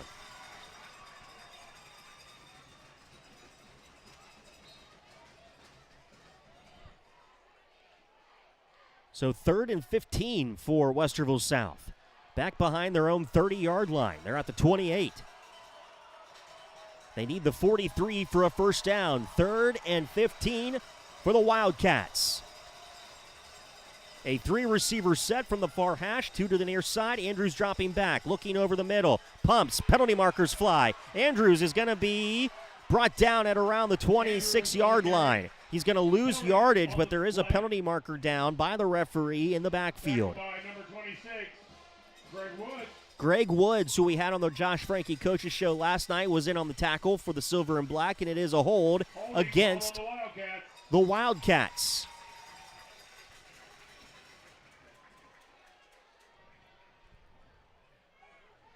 Yeah, you're right, Wes. It is a tough decision. Do you decline, accept? I would think you would decline it because it would move to 4th down, correct? Pin them back even further. Yeah, pin them back even further. That's a good point. But now you're looking at 4th down, and the Wildcats are going to line up for 4th and 15, and now we're going to get a timeout by Coach Callan and the Wildcat staff to talk things over to make sure that's the decision they want to do. And the Hawks nest is loud. The Warhawks are pumped up.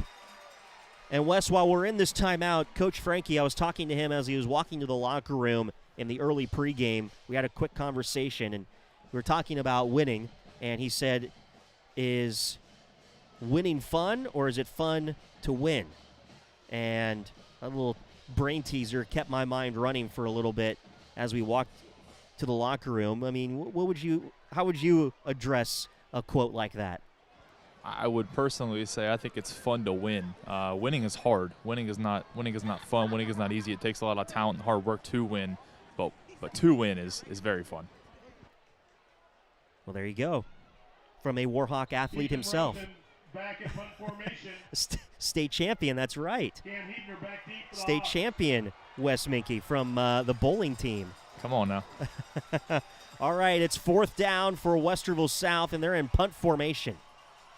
They've got one where Westerville Central has a man back deep to receive the punt, and it is away. And it'll be Cam Hebner to the near side, 45, and he breaks his way to about midfield. Tackled by number 28, Darjon Knight. Knight was on the tackle. First and 10 from midfield. It'll be 1st and 10 for Westerville Central at midfield, and then this is a good time to put together another nice drive and get some points up on the board and try not to have any penalties come out that work against you. That'll be the most critical part of this, is no self-inflicted wounds with penalties. Westerville Central needs to stay in it.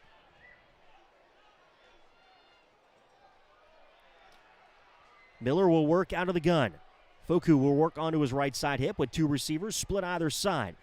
Bangura on that far side left. They'll hand it off to Kevin King Foku, who finds a hold of the 45 of Westerville South, turning his legs down to the 40 and inside to the 38-yard line for a first down for Westerville Central. They'll mark him back to the 39. That's a Warhawk first down. That is a big man to bring down Kevin King Foku, 6'2", 217. First and 10 for Westerville Central at the South 39-yard line with 7:45 to roll in this second quarter. Cam Hebner's going to go out wide to the left. Bangura comes to the near side right. Kevin King Foku onto the left hip of Miller. Now Bangura works into the backfield. They'll hand it off. Foku across the 40, 35-30, and he's down to the 29-yard line with a penalty marker flying from this near sideline. And we're going to have a hold against Westerville Central as the call on the field. And that's what we were what I was saying, but right before the drive started was no self-inflicted wounds with penalties, and right there's a hold that brings that great run by Kevin King back. But Coach Frankie gets right back into it as an offensive play caller. Brings his quarterback over to the sideline, gives him the new play with his tight end, Cohen Buss. The ball will be spotted back at the 47-yard line of Westerville South. It'll be 1st and 18 for Westerville Central. Miller will work out of the gun. Buss in motion to the near side. Kevin King Foku in the backfield. They'll hand it off to him. Works to the near side, 45-40. And finally brought down at the 35-yard line. And that'll bring up a second down and 6. Yeah, after the penalty and the big play by Kevin King Foku, now it's, like Wes just said in my ear, a more manageable second down. 2nd and 6. And Westerville Central will break the huddle. Play clock is at 13, 6:30 to play until halftime. 7-0 your score, Westerville South leading Westerville Central. Cam Hebner goes out wide to the left. Inside of him will be Julian Bradley. Kevin King Foku also goes into the slot far side, and now Westerville Central has to burn their last time out of the half, and Coach Frankie, you could tell, was frustrated after that as well because they weren't on the same page once again. The frustrations are big there. What do you see down there, Wes? Yeah, I think this idea that your freshman quarterback kind of has to manage the game and get the ball in the right guy's hands, it's been affecting Coach Frankie's offense just because he hasn't been able to get the play calls in as quickly and as efficiently as he's wanted to. Obviously, running those guys to the sideline to help him get the call in. Got to rely on your guy in the field, though. He's got to do a better job in the backfield. Thanks, Jerry, for all you do. So it'll be 2nd down and 6 for Westerville Central out of the timeout. They've used their last timeout, 6:18 to play. Unable to use anything more now. And if they're in trouble, they're just going to have to work through it. They go with a 4-receiver set, split either side. Ball to the near hash mark at the Wildcat 35-yard line, 2nd and 6. Kevin King Foku works into the slot far side. Omar Bangura now onto the right hip of Miller. Miller dropping back, wants to throw over the middle. 3-man rush, flushed from the pocket to the near side, throws along, and he can't get it to Omar Bangura as Bangura was looking toward the sideline, and Miller said, I can't throw it there because there's a defender behind you who could run up on you. It's a little miscommunication between the freshman QB and the senior wide receiver.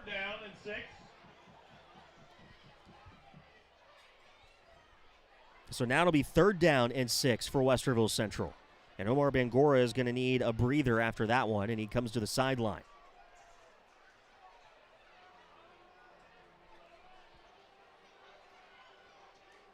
Miller's going to go under center with 3 backs in the backfield on 3rd and 6 at the Wildcat 35-yard line. Bobbles the snap, hands it off. Kevin King Foku comes near side of the 35, and that's where he stopped. And it'll go to 4th and 6 for Westerville Central.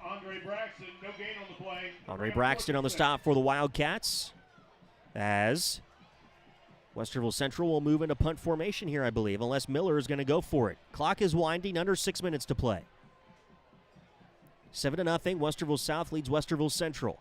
Cam Hebner is going to go out wide to the left with Omar Bangura into the slot. Inside of him on that far side left. Bust to the near side right. Now in motion to that far side left. Miller out of the gun. Play action. finds Buss. It's popped up into the air and intercepted by Westerville South at the 30-yard line. Taking it all the way back into Warhawk territory was number 21, Jamari Alston.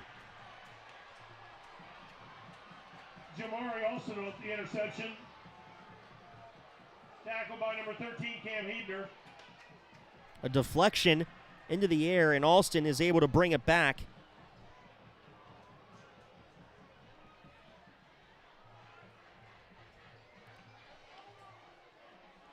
And Westerville South is going to have some nice field position now on this possession. 10 from 37 for the Cats.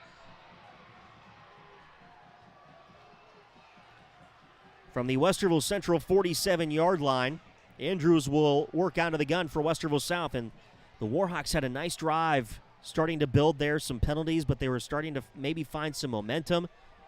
Gordon is going to have it on first down. He runs to the 35, down to the 31-yard line. Gordon on the carry. A lot of black jerseys bringing him down. One that pops up is Julian Bradley. 5:09 to play in this second quarter.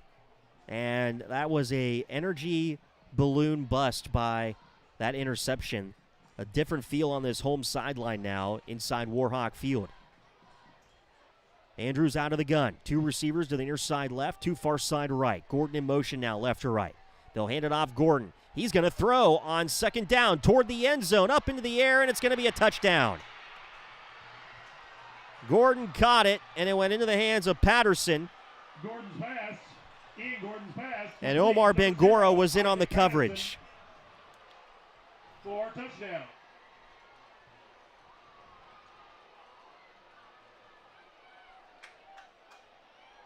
Patterson with his second receiving touchdown of the night.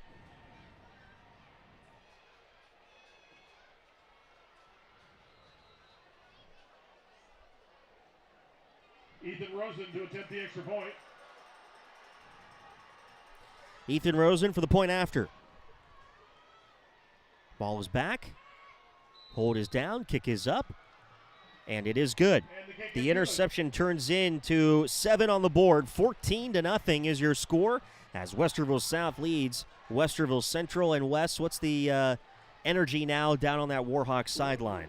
Yeah, you talked about the energy kind of fading away quickly. That quick little burst there, a two-play drive, and a touchdown off the pick is going to be a massive change in energy on both sides. The Warhawks kind of lost a lot there. And Nate Miller seemingly kind of getting in his own head on those pass plays after they've ran the ball really well tonight. Seeing his passes not be as effective and not really working, kind of hindering the freshman quarterback. Recapping South scoring drive. 2 plays, 37 yards.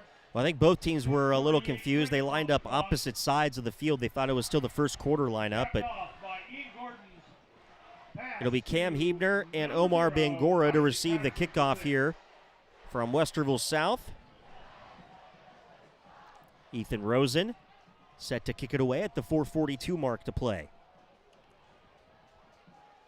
Hebner and Bangura back deep for the Hawks.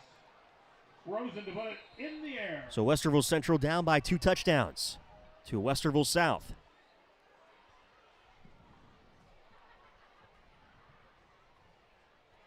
Rosen ready to kick right to left as we see it. It's on its way. Cam Hebner's going to come down on it at the 5-yard line near side. Now works middle of the field, 15 to the 20. Breaks one tackle to the 25 and then gets wrapped up right there by 3 Wildcats on the play is Cam Hebner, and that's where Westerville Central will start this drive, 1st and 10 inside their own territory.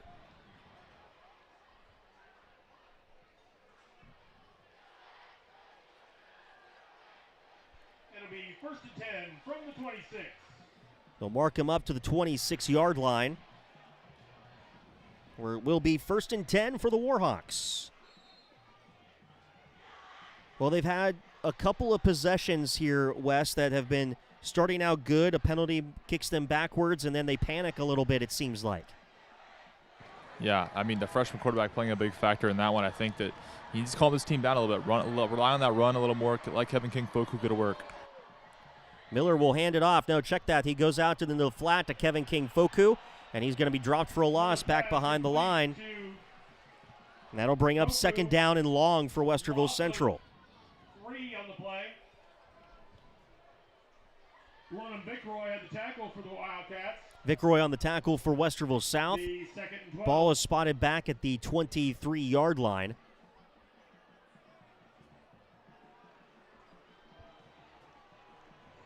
Second and about 13 to go.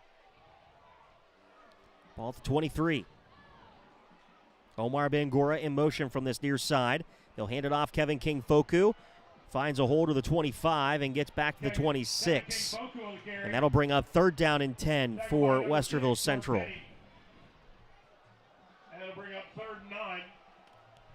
Gets a few more than I thought. 3rd and 9 now.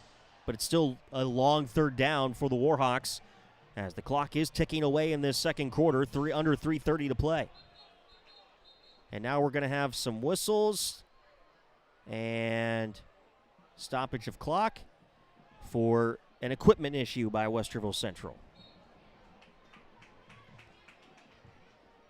Just like last year, they're emphasizing the knee pads, making sure that the pad is over the knees. So a lot of those equipment issues are what officials will send players off the field for. 3rd and 9, Westerville Central.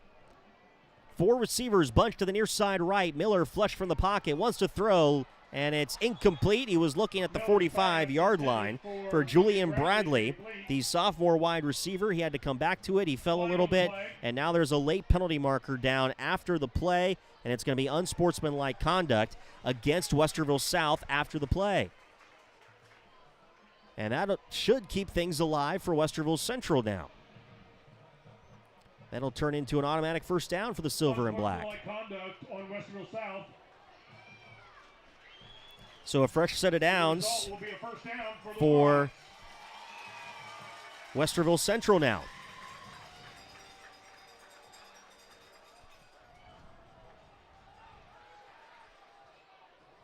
It'll be 1st and 10 from the 42-yard line. So 1st and 10, Westerville Central at their own 42-yard line. After that penalty by Westerville South, they'll go 4 receivers, split either side, ball between the hashes. Miller will bring a man in motion from far side to near. He'll drop back, wants to throw, finds Cam Hebner. It's incomplete. It was behind him on the pass, and then all of a sudden, a lot of stomping on Cam Hebner, but no penalty markers fly in. Cam Hebner, incomplete. I thought for a second that the Wildcats were stomping on him. Jordan Penny has coverage for the Cats. They bring up 2nd down. Either way, it's 2nd down now for Westerville Central at their own 42.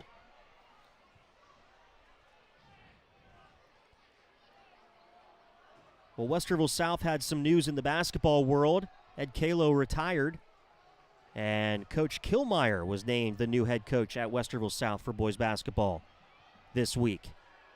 2nd down run for Westerville Central. And they'll make it across the 45 to about the 47-yard line on a carry by Rylan Moran. And that'll bring up 3rd down.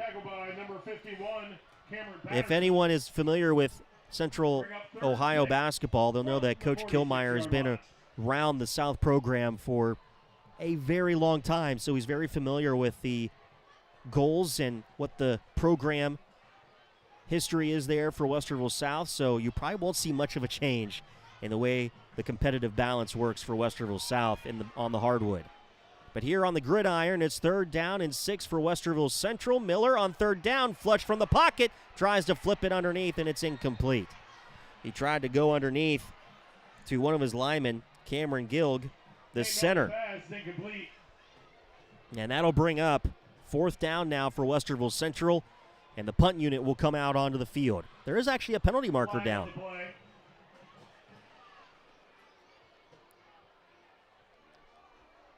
It is intentional grounding, the penalty on the freshman quarterback. That'll be a loss of down.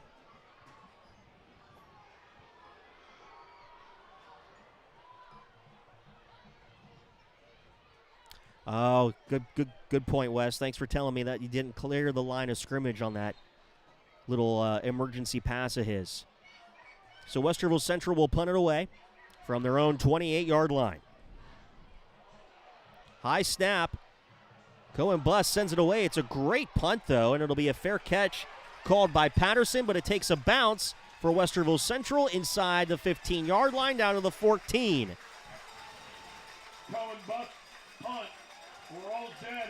That was a great punt by Cohen Bus to flip the field here. And Westerville South will look at a 1st and 10 at their own 15-yard line. Under 2 minutes to play until we get to halftime. We'll have our halftime report.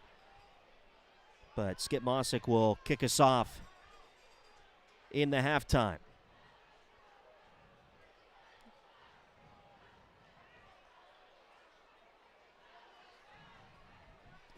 Andrews will come out onto the field in the shotgun. Gordon will be right behind him with a 3-receiver set to the right, 1 to the near side left. That's 4 receivers for the Wildcats.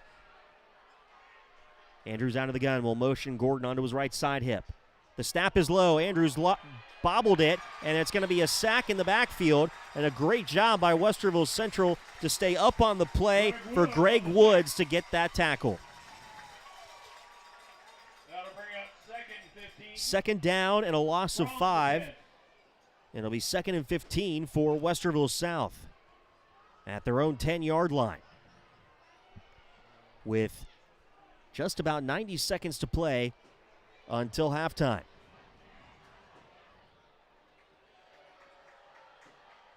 Andrews will work out of the gun. And they'll have 3 receivers to the near side left. Ball near hash mark at their own 10-yard line is Westerville South. Andrews flush from the pocket. Rolls near side. Wide open receiver with penalty markers flying, and a great catch by Kaba. And he makes his way up to his own, looks like 40-yard line, but there is a penalty marker down back by the line of scrimmage.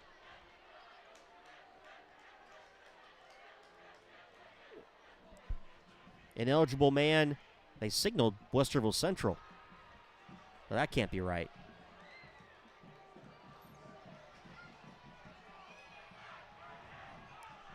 I was going to say, there you go. An eligible man downfield on Westerville South. Yeah, you can tell from where the flag was thrown. So the penalty will mark Westerville South back to their own 5-yard line. 2nd and 20, and let's check in with Wes on that last penalty. Yeah, it looked like the receivers out wide to the near side here on our left was offset for the South Wildcats, and that's why they got that call there. So 2nd and 20 for Westerville South with 1:09 to work with until halftime.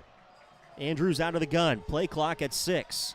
Quick snap. Andrews hands it off Gordon. He's running the goal line now out to the 5. Far sideline hashes. And he makes his way to the 10-yard line, gets gain of 5 yards. It'll bring up 3rd and 15. Omar Bangura on the tackle for Westerville Central. Clock is winding, under a minute to play in this first half of action.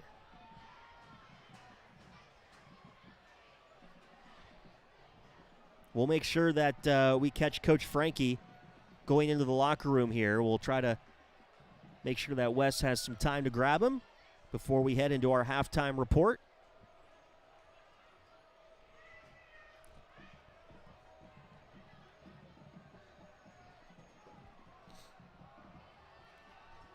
And it looks like Westerville South is going to take the delay of game penalty here. No, correction, they're going to take a timeout. And they drained as much clock as they could. 21 seconds remaining in this second quarter. And that should be the last timeout by Westerville South in this one, as the Warhawks trail Westerville South 14-0. Andrews to Patterson in the first quarter. It was a 91-yard touchdown pass, made it 7-0. And off the interception, Alston was able to corral that in off the deflection and bring it into Warhawk territory at the 47-yard line. And then a little trickeration. The Wildcats go with Gordon on the pass to Patterson for his second receiving touchdown of the night. Made it 14-0 at that point. And here we are, 21 seconds to play until halftime. And the Wildcats looking at a 3rd and 15 at their own 10-yard line.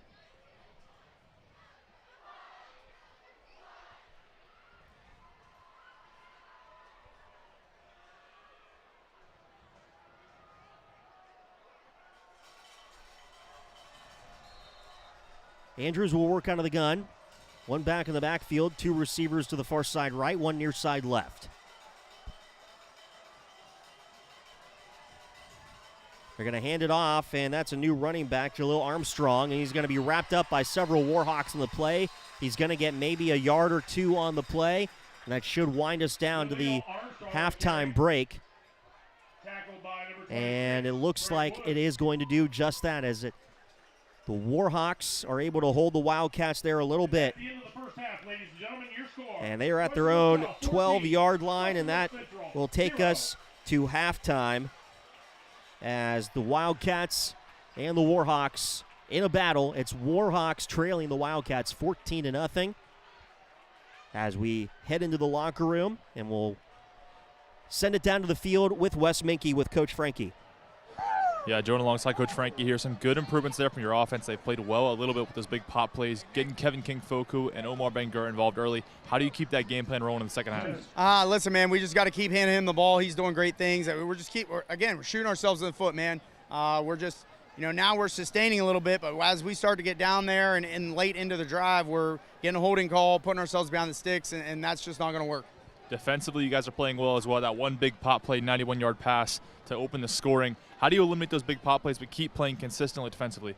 Yeah, I mean, we got to put a little bit more pressure on the quarterback in those situations, force the ball out. But, number 0, Patterson, we've talked about him. He's going to Pitt. He's probably one of the best athletes on the field, if not the best. And we got to know where he's at, and we got to make sure that, we know that they're going to take him deep. We got to make plays. Thank you for your time. Good luck in the second half, Coach. Back up to you, Brent. Thank you, Wes. And Coach Frankie said it once again, self-inflicted wounds, shooting themselves in the foot right now with those penalties has not been ideal for the Warhawks as they go into the locker room trailing Westerville South 14-0. And the Warhawks have to regroup and try to get some more offensive momentum going. They've had some great little strings there of good moments, and then the penalties, and then a couple errors here and there. But overall, Westerville Central has shown some big improvements. The defense has shown a couple good moments as well. They've allowed those 2 touchdowns, but they have all allowed good and bad in this game. Our halftime report comes right after Skip Mossick with Tonight in High School Football. That's next as Westerville South leads Westerville Central 14-0 at halftime on Central Ohio Sports Network. From the Ohio News Network, this is the Ohio Education Association Tonight in High School Football. Named Best Sports Program in the Country by the National Association of State Radio Networks. Tonight in High School Football is presented by Beck's Hybrids and by Ohio for Responsible Gambling. Now here's your host, Skip Mossick. And hi again, everyone. Welcome to Tonight in High School Football's Halftime Reports. There is a new type of football that's been sanctioned by the OHSAA beginning in the spring. We'll talk about that and more with Commissioner Doug Ute next on the Ohio News Network. Every day, farmers rise before the sun and put everything they have into a job so few can do. Their courage, resilience, and relentless work shape the legacies and future of our country. At Beck's, we're proud to stand alongside those who don't wait to see what the world will do. They act, they lead, they are the difference. Beck's honors your commitment to your land, family, and purpose. And while we can't predict what the future holds, there is one thing we can do to change it, and that's be the difference. Right now, in every decision and every season. Friday night under the lights reminds us teamwork, dedication, and community start in our schools. I'm Ohio Education Association President Jeff Wenson, and on behalf of the OEA's 120,000 members, we are proud to sponsor tonight's game and even prouder to support our public schools. Whether it's touchdowns or textbooks, success starts with a strong foundation. From the classroom to the end zone, we believe in every student's potential because in Ohio, public education matters. Connect with Central Ohio Sports Network on Twitter and Instagram at COSN Audio and like us on Facebook at facebook.com/Central Ohio Sports Network. COSN social media will have score updates, pictures from the game, audio clips, interviews, and more. Follow and like today. Central Ohio Sports Network. Sports coverage by the fans. This is Tonight in High School Football on the Ohio News Network. Once again, here's Skip Mossick. We are presented by Beck's. Hybrids at Beck's. They are and will remain farmers at heart. And welcome back, everyone. Halftime of your game, joined again this week by OHSAA Commissioner Doug Uten. Doug, tonight wanted to ask you about a different type of football, and that is flag football. The OHSAA will be sanctioning a state championship for girls flag football beginning next spring. Tell us how this all came about. I know it's something that the NFL has gotten behind, including here in Ohio with the Browns and Bengals. Yeah, I think, we've been in conversation with Troy Vincent's staff at the NFL office and for the last couple of years, as well as the Browns and Bengals group, and certainly a push out of the office. And one would assume that they want to get more females involved because they're going to have children one day, and they want to that moms would allow their sons to play football and show them the advantage of the sport of football, those type of things. But for us, we're always looking at, and I tell our staff this: what's the next bowling? Bowling's been around for about 20 years, and it just shot out in participation, record numbers. Our participation in bowling is good. And you think about girls wrestling. Coming out of COVID, about 250 female wrestlers in Ohio. Now there's over 5,000.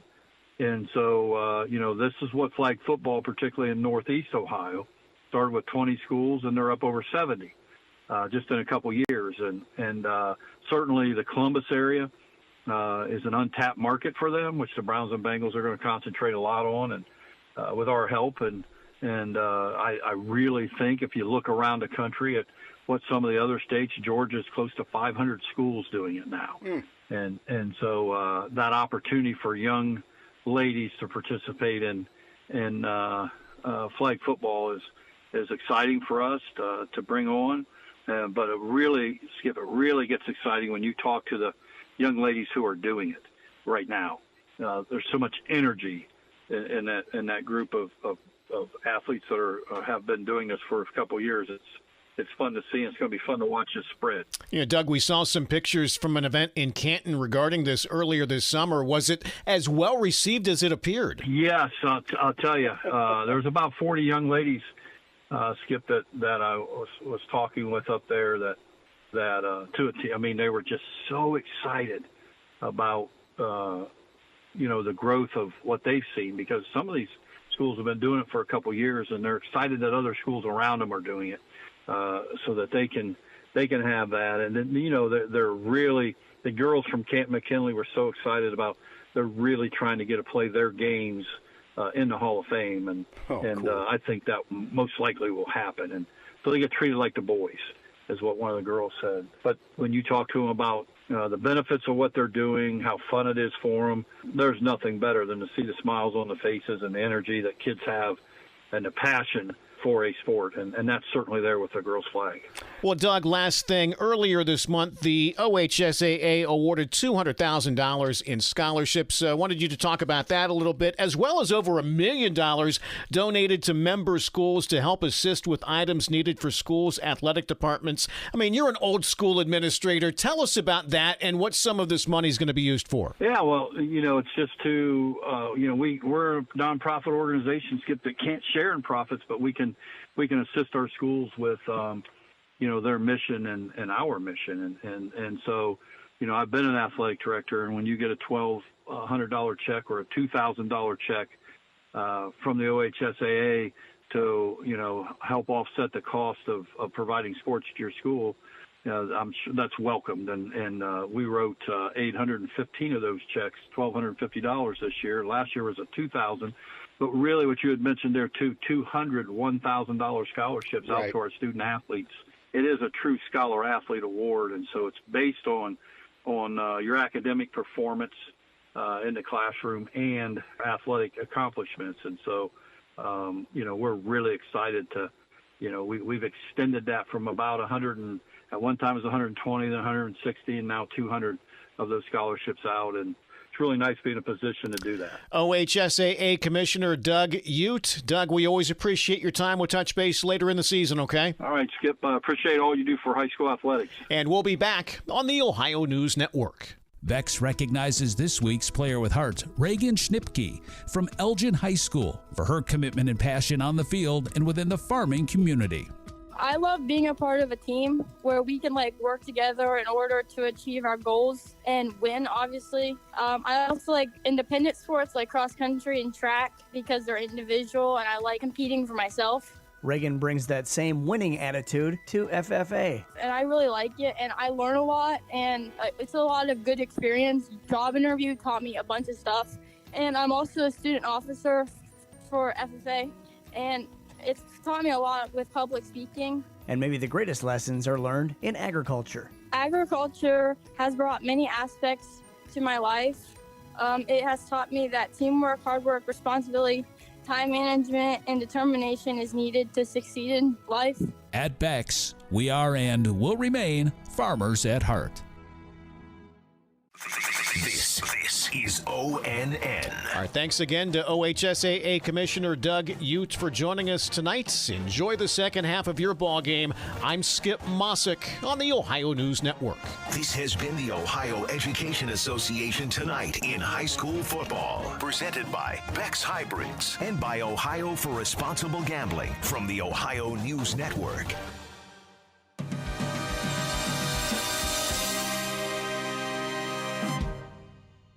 Song again. Here's that song again. For the 100th time today. Here's that song again. It's gonna be stuck in your head all day. Here's that song again. It will make you cray cray. You love your kids enough to watch that TV show a bajillion times. Love them enough to make sure they're in the right car seat for their age and size. Show them you love them. Keep them safe.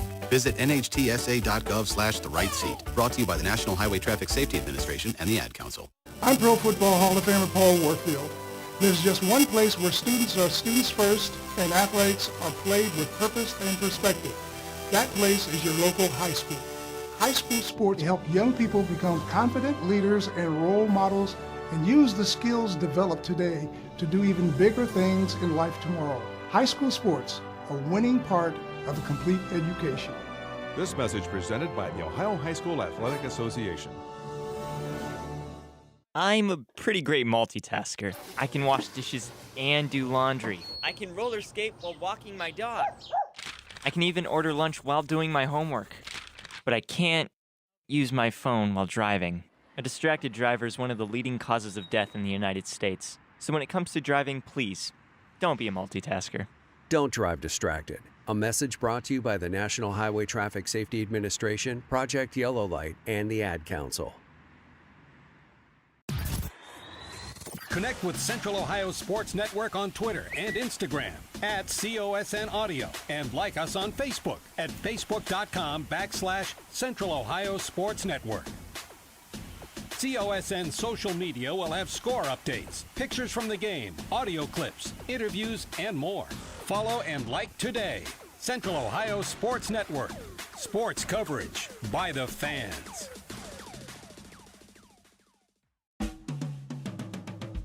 Welcome to the Halftime Report on Central Ohio Sports Network.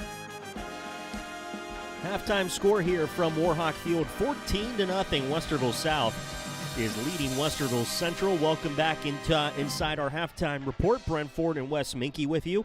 As this first half of action, Westerville Central put together some good drives, but once again, the penalty markers really hurt them in multiple occasions in several of those drives. And as we bring in Wes, I thought Coach Frankie made some great comments. You know, they still are kind of kicking themselves in the rear with some of these penalties. Yeah, and I think it's like I said earlier, I think it's a minor benefactor of the fact you have a freshman quarterback who still is learning to get the plays in, who's still learning how to use that offense and spread it out wide. I think obviously the pass game not been a major factor so far for the Warhawks, but it's something you can look at with Nate Miller.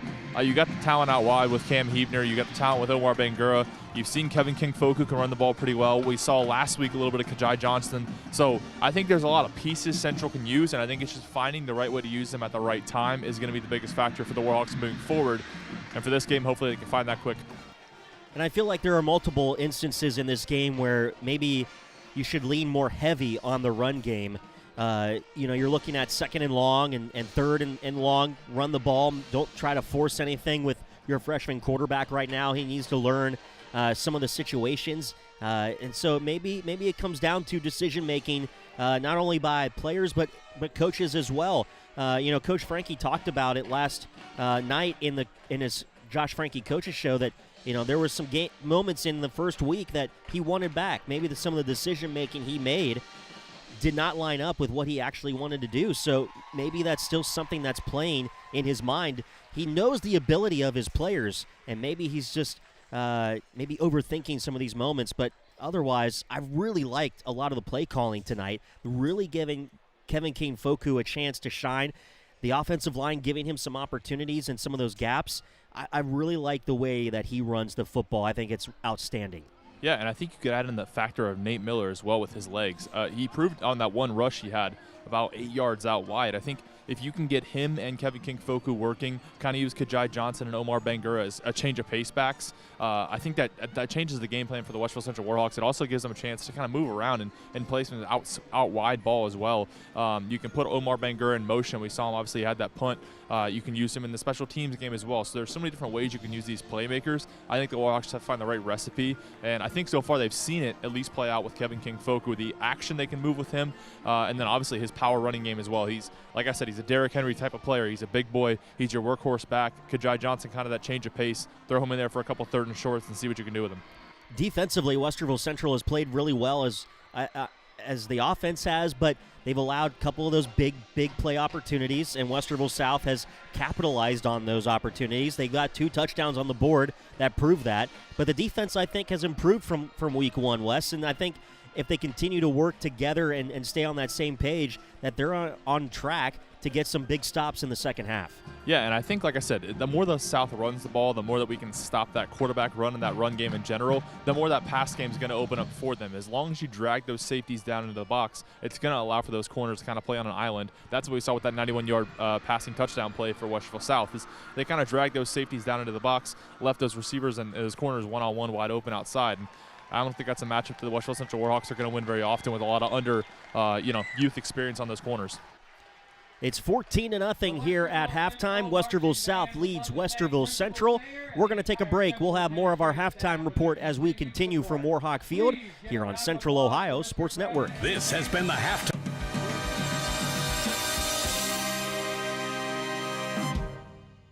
The phone's blowing up, but you're in the driver's seat. Ignore the buzz, keep your eyes on the street. No text back, no scroll, just let it wait. Attention on the road, that's the only way. Phone's blowing up, but you're in the driver's seat. Ignore the buzz, keep your eyes on the street. No text back, no scroll, just let it wait. Don't drive distracted. A message brought to you by the National Highway Traffic Safety Administration, Project Yellow Light, and the Ad Council. Jill, why don't you tell the class what you did this weekend? Well, my dad and I went in search of some magical minnows and found a zillion of them in the stream from our lookout rock. Then my sister and I escaped from an evil slug king and went back to my super twig fort for safety. Then we told stories till it got dark, and the Big Dipper led us all the way home. Wow. Where were you, Jill? We went to the forest. It's not that far away. Ask your parents to take you and your friends to the forest this week. It's closer than you think. Check out discovertheforest.org. Brought to you by the U.S. Forest Service and the Ad Council. Former Ohio State and NFL quarterback Bobby Hoying on life lessons through sports. The member schools of the Ohio High School Athletic Association share in the mission of educational athletics. That means that school sports are an extension of the classroom and play an important part of a well-rounded education. Student athletes do a lot more than just play sports, but it's the lessons they learn through sports that last a lifetime. This message brought to you by the Ohio High School Athletic Association. My mom has taken up going to the park to practice yoga. My dad's going to a club, but not a book club, a salsa club. Finding new hobbies comes with age. My mom has started getting lost and not knowing where she's going. Becoming lost or disoriented doesn't. Confusion with time or place may be a sign of Alzheimer's. An early diagnosis can help improve the quality of life for your loved one. Learn the warning signs of Alzheimer's at 10signs.org. Brought to you by the Alzheimer's Association and the Ad Council. You're listening to the Halftime Report on Central Ohio Sports Network. 14-0 is your halftime score. Westerville South leads Westerville Central here at the break. Welcome back inside our halftime report. Brent Ford and Wes Minke with you. It was Westerville Central who was able to win the opening coin toss, and they deferred, so they're going to get the ball to start the third quarter of action here. They're down by 2 scores, and that's critical, the way that this third quarter starts. How can Westerville Central's offense get a momentum going? And Wes, it's really important that they start this third quarter on a high note, maybe not fast, but maybe confident. Yeah, and I think there's a difference, like you just said, between fast and confident. You can play in a fast, confident manner, and I think the Warhawks right now can play in that slowed down, confident manner. Like you said, it's a 2-score game. It's nowhere near out of hand yet. And I think this Warhawks team is built for this kind of moment. They're built for that grinded out, kind of slow you down kind of game. This is the kind of game that they want to win. Coach Frankie mentioned it last night in the coaches show. 13-10 is the kind of game a Warhawks game is going to be if they control the pace and when they want to win. So I look for this team to slow it down, keep that run game, keep the pass limited, maybe the short passes to a little change of pace. But this game has been one on the ground for the Warhawks. Well, you had mentioned in my ear in the break that this is going to come down to one key player, and I'm still thinking it's not going to be this key player, but tell the listeners out there who you think this is going to come down to.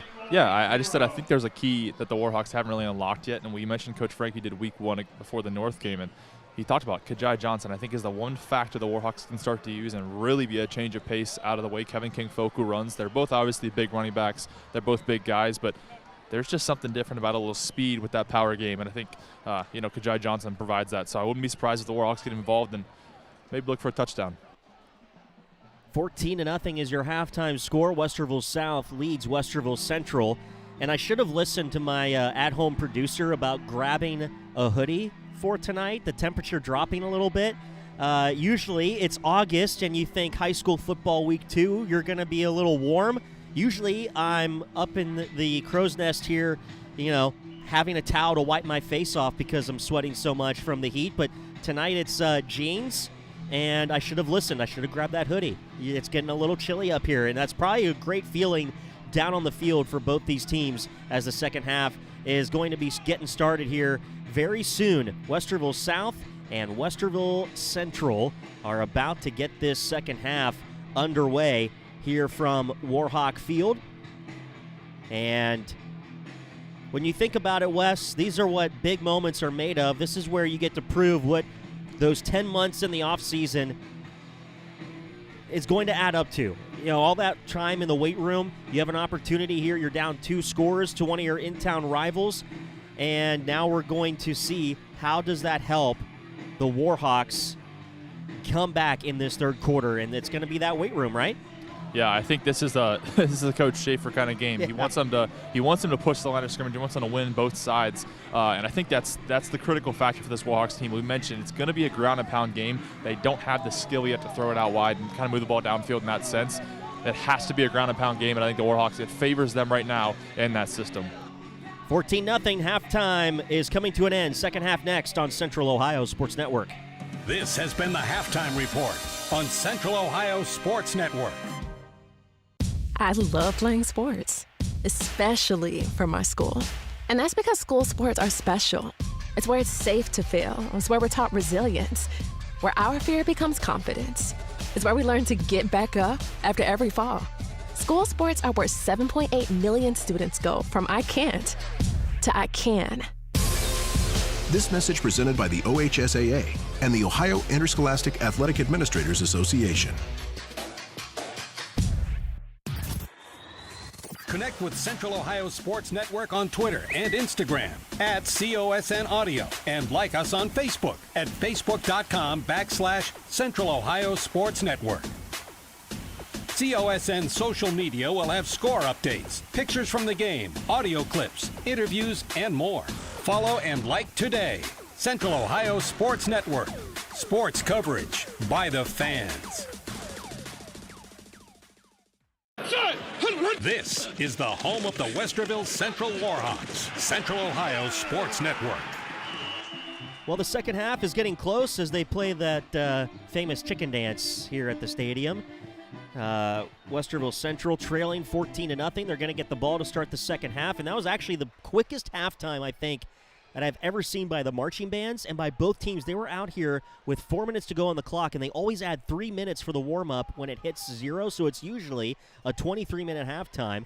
And both teams were ready when they reset the clock, and we were just kind of standing around for 3 minutes. So now we get to try and have some football now here in this third quarter. Cam Hebner, Omar Bangora are back at their own 10-yard line to receive the kickoff from Rosen. And the South Wildcats will kick right to left as we see it to start this third quarter of action. Brent Ford and Wes Minke with you. And this one in the third quarter gets underway. Omar Bangora comes down on it at the 10-yard line between the hashes, out to the 20, 25, near side 30, and he's going to be grabbed from behind, and he's still churning those legs to the 32-yard line, and that's where Westerville Central will start this drive as the Wildcats were able to bring him down, and down on that was Turner Green on the tackle for the Wildcats. So Westerville Central, an opportunity to put together a long drive if they can.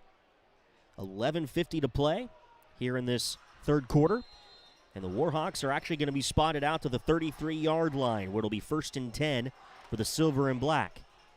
And actually, we're going to have a different quarterback in there. It looks like that's number 6, Kajai Johnson. And he's going to take the carry here, and he's going to be slung down at around the 33-yard line. No gain on the play. Kajai Johnson, a sophomore, 6 foot, 235. What doesn't Wes know? Just listen to Wes. I say that too. Just listen to me. I know what I'm talking about. It's second down for Westerville Central. Should listen to the state champion, Wes Minke. Oh, please. Wes said he said listen to the Hall of Famer too. Penalty marker before the snap. Play clock was at 8. And it's going to be against Westerville Central. Illegal substitution. Illegal substitution is the call against Westerville Central. Move it back 5 yards.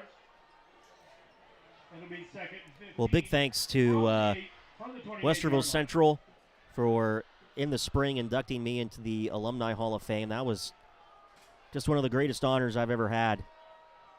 And now Nate Miller under center in the I formation will hand it off to Kevin King Foku, and he's going to be wrapped up in the backfield by 3 Wildcats. He gets maybe to the 26-yard line. It's going to bring up 3rd down and long, though, for the Warhawks.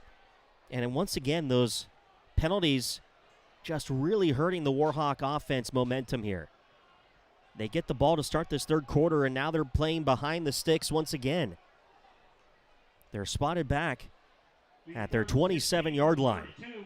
3rd down and 16 for the Warhawks of Westerville Central. Cam Hebner is going to go out wide to the left. Omar Bangora is going to come right of the formation. The play clock is down to 6. Miller out of the gun with Kevin King Foku onto his right side hip. The quick snap, penalty markers fly. And we're going to have a false start on Westerville Central as they try to hurry things up. False start on the Warhawks.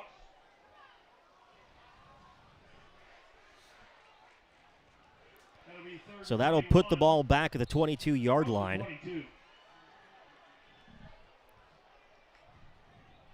And now we're looking at 3rd and 21 for Westerville Central.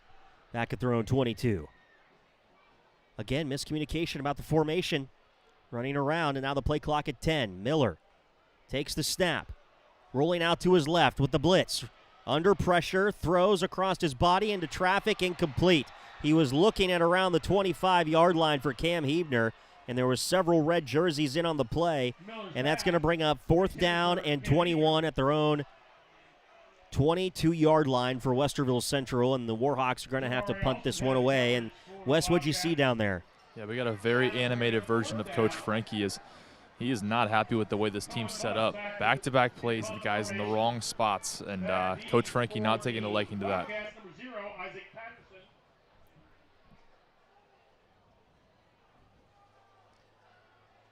Patterson back deep, and we're going to get a whistle here. Timeout on the field. Knee pads on 24. Knee pads on 24. Thanks, Wes. Wes, while I got you potted up here for the broadcast, I think we need to change the open here to say the state champion bowler, Wes Minke, on the broadcast. Only if we say the Hall of Famer, Brent. I think I can make that happen. Cohen Buss had a high snap. He bobbled it, somehow got that punt away, and it's going to take a Westerville Central bounce, but Patterson comes away with it at his own 25-yard line, works the far side, and he's forced out of bounds at his own 45-yard line. Chaos everywhere on that play. Cohen Buss somehow gets it away. Looked like it was going to be a swap of the field for Westerville South, but Patterson is able to create something out of nothing, and now Westerville South will look at a 1st and 10, their first possession of the second half.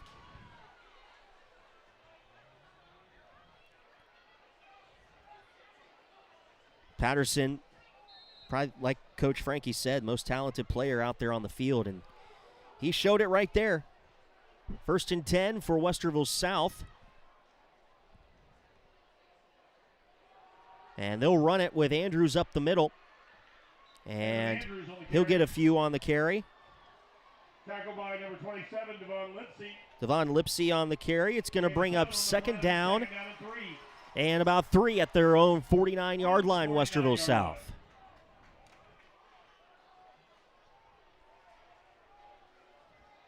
(9-10). Westerville Central wasn't able to make anything out of that third quarter possession to start it.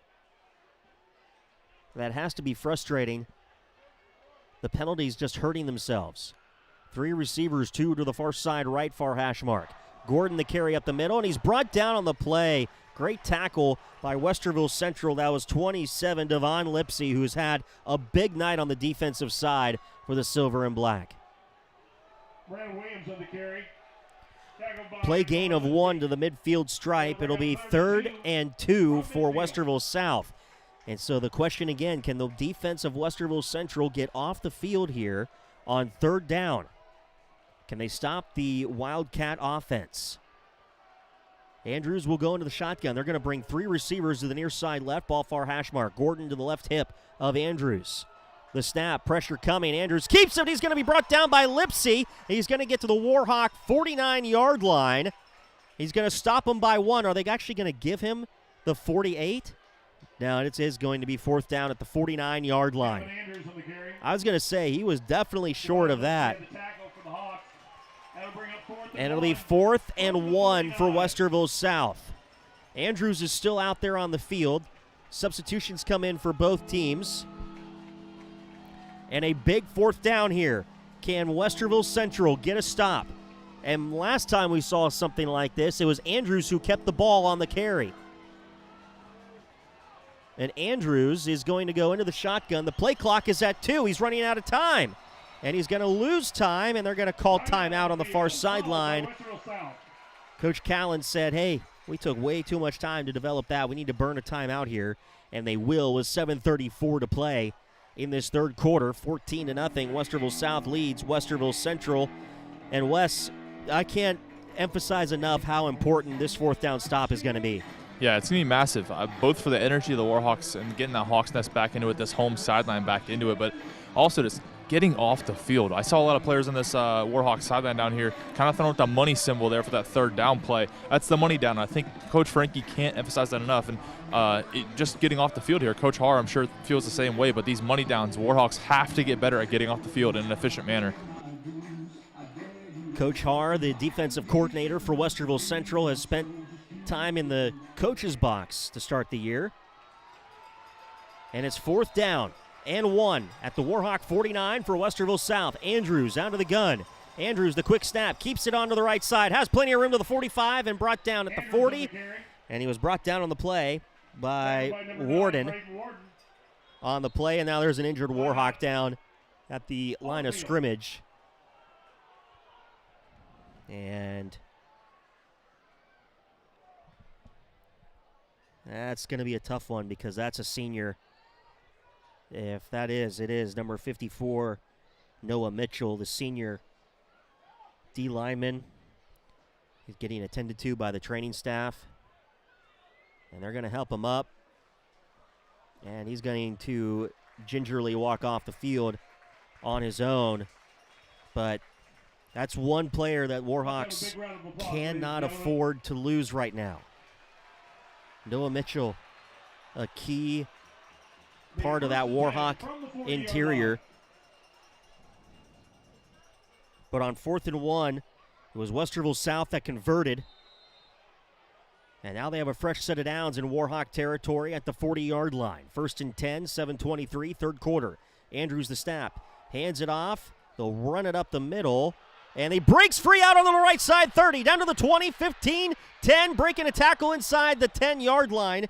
Goes number 8, Jaleel Armstrong. Somehow he got out of that big gaggle of players in the middle of the field and was able to get all the way down inside the 10 to the Warhawk. It looks like they're going to spot it at the 7-yard line. It's going to be 1st and goal for the Wildcats.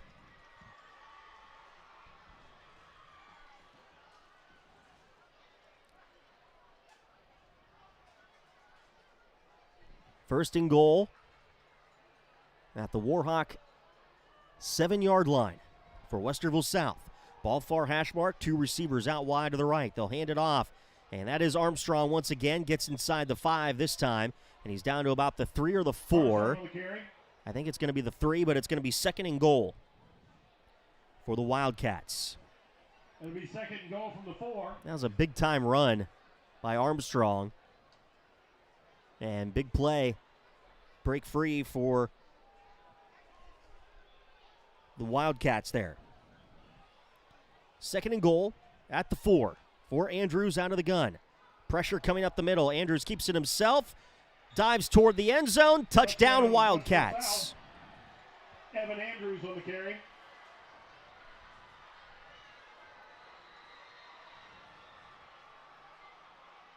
Andrews with the 4-yard touchdown rush. No penalty markers on that play.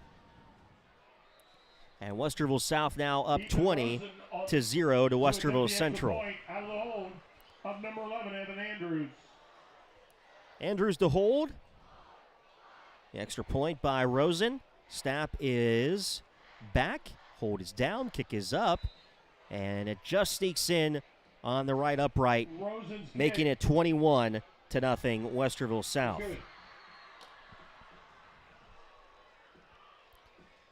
With 6:06 to play in this third quarter, the Wildcats have now scored in every single quarter of this game so far. We have a Nissan Murano, a black Nissan Murano. And the Warhawk offense is going to need an answer here. In the way of the squad. No license tag. Don't know how you do that. But black Nissan Murano. Quick report in my ear by Wes. It sounds like Noah Mitchell is going to be okay to play. Little reinforcement that they'll give him, and then he'll be able to take on the next defensive drive. 4-yard touchdown run. 21-0. Westerville South leads Westerville Central. 6:06 to play in this third quarter. Rosen will kick it away for Westerville South.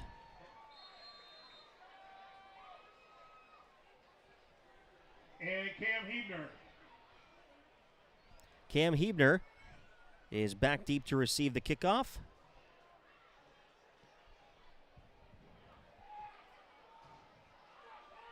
Niko Bogatic back there as well. Cam Hebner takes the return across the 30 and to about the 34-yard line, but there is a late penalty marker that comes in on the play.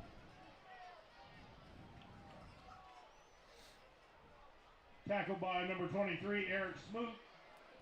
Eric Smoot in on the tackle on that previous play. And we're going to get a hold against Westerville Central on that return. A hold has been called on the Warhawks.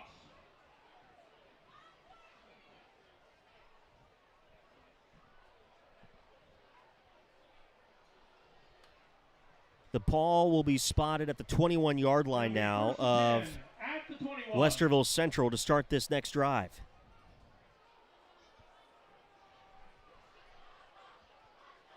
So Westerville Central looking at 1st and 10 at their own 21. And the officials aren't going to start play just yet. They want to discuss something. One of the officials comes over to the sideline to talk to the coaches, and maybe they need to talk about what's going on with the scoreboard.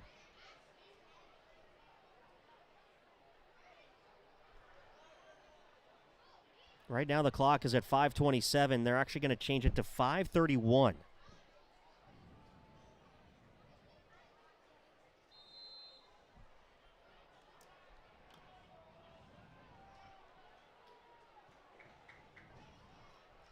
On first down, Kevin King-Foku breaks a tackle to the 25, keeps churning to the 30. And he's going to get a gain of almost 10 yards on that, Kevin King-Foku. And I think that's going to bring up second down. They're going to call him just short of the yard to gain. And it'll be at the 30-yard line, so it'll be 2nd and 1 for Westerville Central. 5 minutes to play in this third quarter. 21-0 Westerville South over Westerville Central. Nate Miller will go into the gun.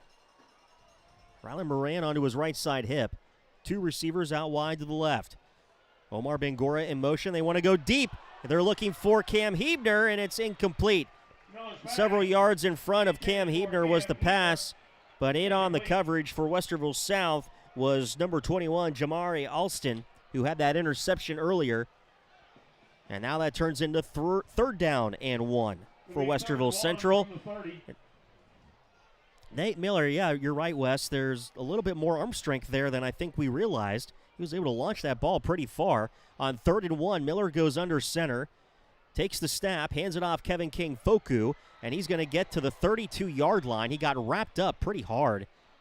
And it is going to be enough for a first down, though. Kevin King-Foku jumps up. It's 1st and 10, Westerville Central, though. 4:34 to play until the end of the third quarter.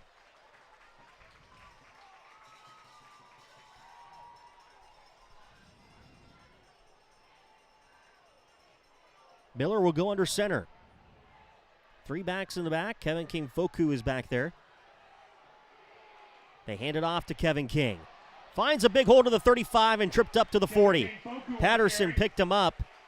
Or tripped him up, I should say, and he makes his way to the 40-yard line. And it's going to be 2nd down and 1 from the 40-yard line for Westerville Central. They're starting to pick up some of those big chunk yards that Coach Frankie has wanted. 2nd and 1. Penalty markers fly. False start on the offense. Nate Miller's count I thought was going to work that time, but it doesn't. And now Westerville Central looking at a longer 2nd down. On the Warhawks. Be 2nd down and 6. So 2nd and 6 at their own 35-yard line goes Westerville Central.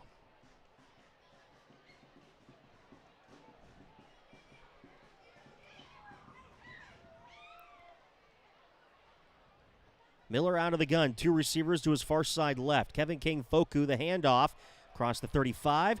Big block there to the 40. He ran into a brick wall. Tackled by number 12, Tashawn Fisher was the one that ran right into him. And Kevin King-Foku comes off the field. It's going to be 3rd down and about 1 now for Westerville Central.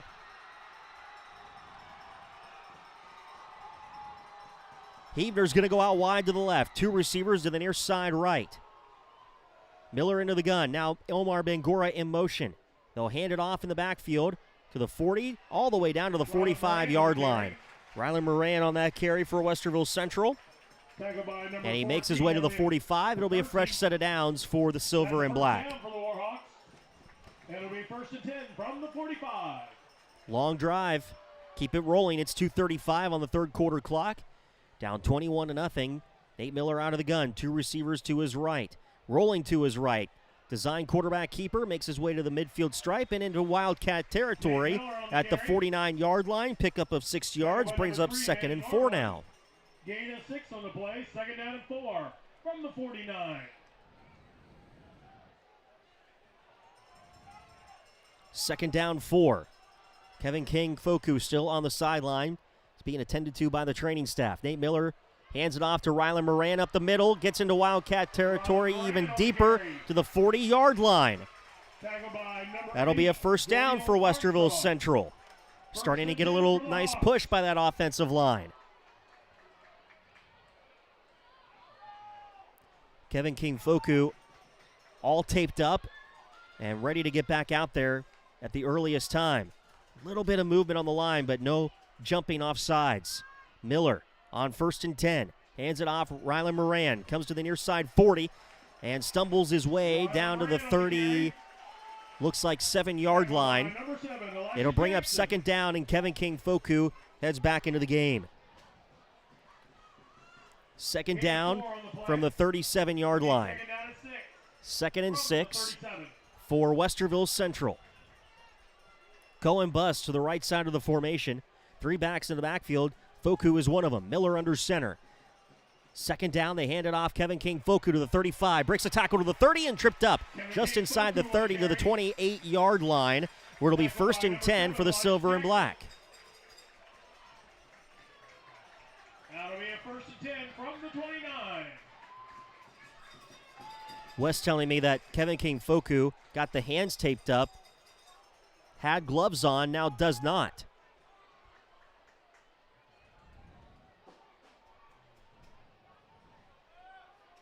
First and 10 for Westerville Central at the Wildcat 29-yard line. Down 3 scores.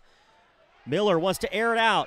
Had an opportunity with Cohen Bus over the middle into the end zone, but he couldn't get there. There was pressure in his face, so he has to throw underneath. It goes incomplete. Miller's pass, incomplete. Pavlino was the intended target, the tight end, in the middle of the field, but Cohen Bus was wide open near the goal line. It's going to be 2nd and 10 now for Westerville Central.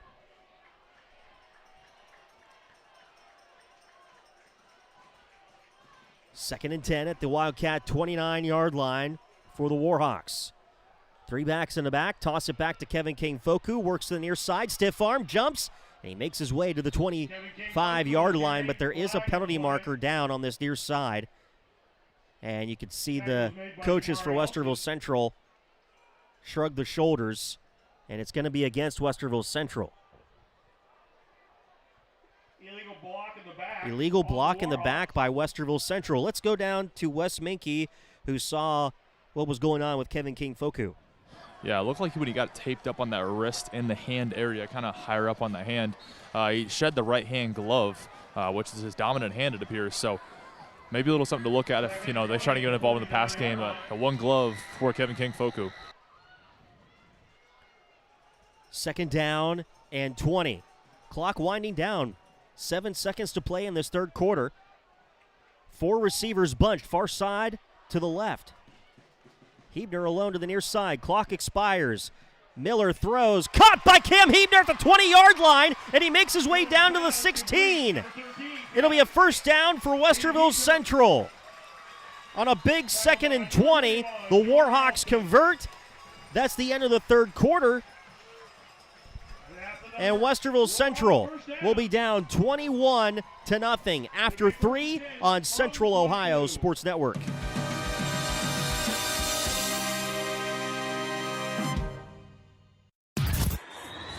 Connect with Central Ohio Sports Network on Twitter and Instagram at COSN Audio, and like us on Facebook at facebook.com/Central Ohio Sports Network.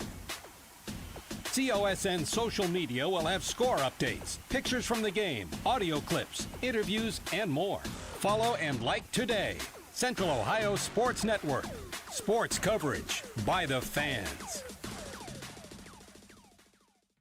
Why are interscholastic sports called the last classroom of the day? Because they teach students important life lessons like teamwork, accountability, and perseverance. School sports are so much more than a game. They're about developing the whole person. That's why they're an essential part of every student's education. Encourage your student to participate in the last classroom of the day. Interscholastic sports in Ohio. This message presented by the OHSAA and the Ohio Interscholastic Athletic Administrators Association. This is the home of the Westerville Central Warhawks, Central Ohio Sports Network. 1st and 10 for Westerville Central to start this 4th quarter of action, as Nate Miller under center will hand it off. No, he keeps it himself, rolling to the near side. He's going to tuck and run, and he gives himself up across the 15, just inside. And they're going to say he was down at the 15-yard line. And it'll bring up second down now for Westerville Central. From the 15-yard line. This drive started at the 5:31 mark in the second quarter for Westerville Central, back at their own 21-yard line. They're working right to left now in the fourth with 11:25 on the fourth quarter clock. Miller under center. They'll hand it off. Working to the near side to the 10. Rylan Moran makes his way to the 5. And it'll be enough for a first down to the 5-yard line for Westerville Central. It's first and goal. Wes, correct me if I'm wrong, but that might be the first time the Warhawks are inside the 5 this season. Under center is Miller. Hands it off to Rylan Moran, cuts the near side edge, and he stood up at the 5. And there's a couple Warhawks down back by where the ball was snapped. There's 2 of them down. One is going to be able to get up on his own, but maybe indication of cramping down there.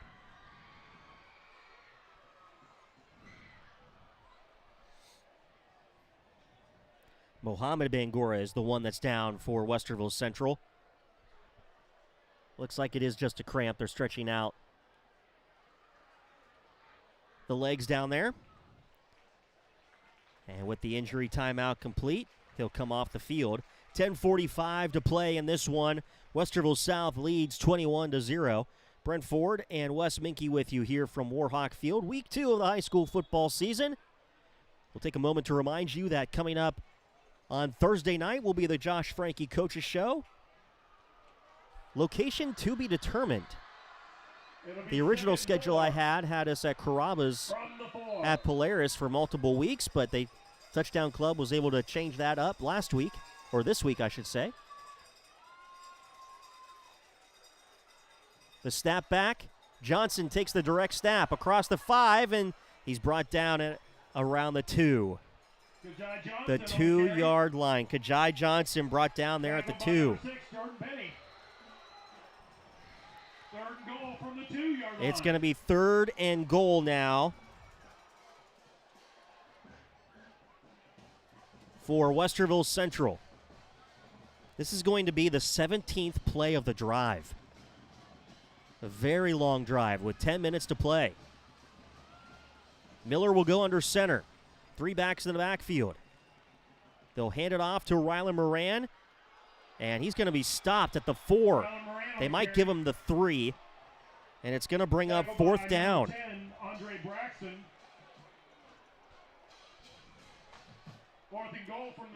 So 4th and goal at the 3. What will Coach Frankie and his staff do? It looks like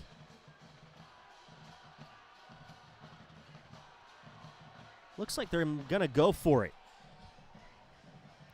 Kajai Johnson, Nate Miller came off the field. Kajai Johnson is going to take the direct snap here. He's all alone in the backfield. He's got a 2-receiver set. Kajai Johnson brings a man in motion to this near side. High snap. They'll hand it off onto the right side. No good. Westerville South was able to stop it. It was Kevin King Foku in motion and got the handoff, and he tried to cut the right edge. It'll be a turnover on downs. 1st and 10 for the Wildcats from the 3-yard line.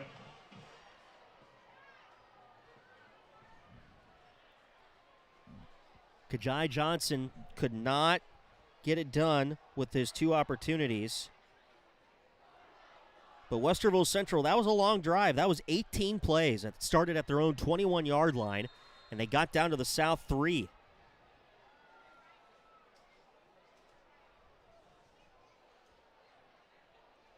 And so now Westerville South will have the football back at their own 3-yard line with 9:10 to play in the game. Flag on the play. Penalty markers fly on the snap. Encroachment on the defense is the call.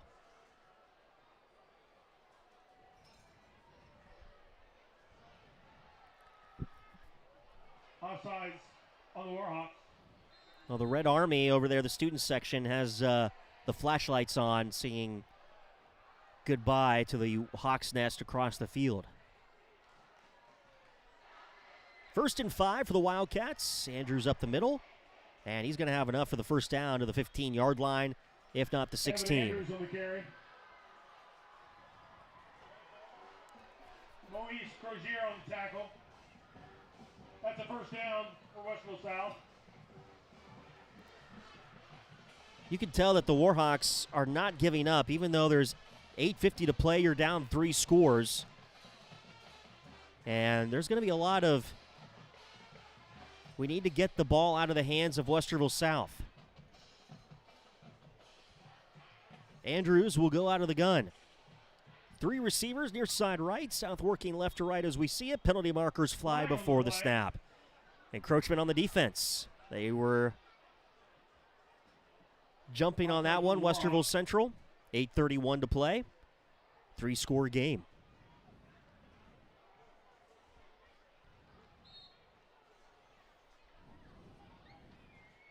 First and 5. So 1st and 5 at their own 20-yard line for Westerville South. Some movement on the line, but nobody jumps that time. Andrews looks to the sideline for the new play. They've got plenty of time to work with. 21 on the play clock. 3 receivers set, 2 near side right. Patterson in motion. They'll hand it off. Gordon up the middle, breaks a tackle to the 24-yard line, and he gets a few more to the 28. And that'll be enough for a first down.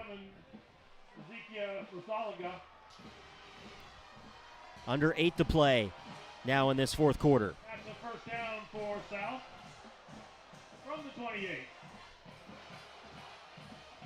21-0. Westerville South leads Westerville Central. Patterson goes out wide to the left with 2 receivers inside of him. Andrews out of the gun. Gordon lined up behind him, now shifts to his left hip.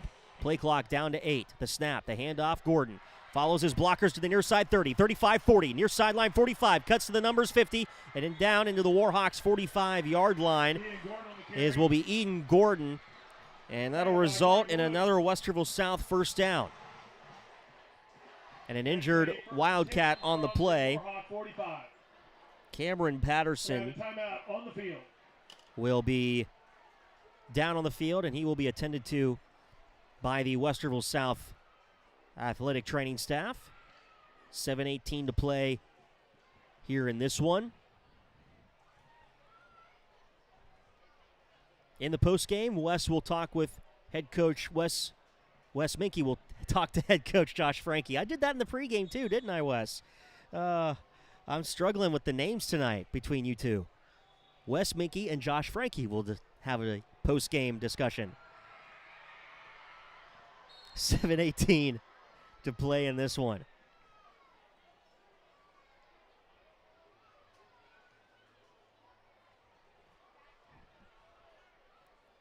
First and 10 for South. At the Westerville Central 45-yard line with 7 minutes to play. Andrews out of the gun for the Wildcats. They'll hand it off, and they'll work to the left side across the numbers to the 40, 35, and forced out of bounds. Will go Jalil Armstrong, and he's forced out, and that'll be another Wildcat first down. Run out of bounds by Nico Bogatic. Nico Bogatic on the force out by Westerville Central. Play gain is to the 32-yard line for Westerville South in Warhawk territory.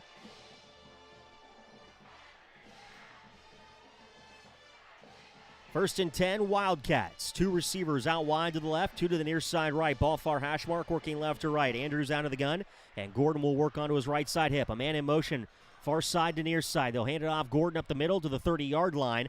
And a gain of 2 yards for Ian Gordon there will bring up second down for the Wildcats.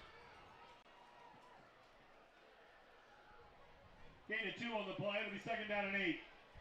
Second down, 8. Patterson goes out wide to the left with 1 man inside the slot to that far side. 1 receiver to the near side right. Andrews will work out of the gun. And onto his right side hip is Jalil Armstrong. 6:15 to play in this one.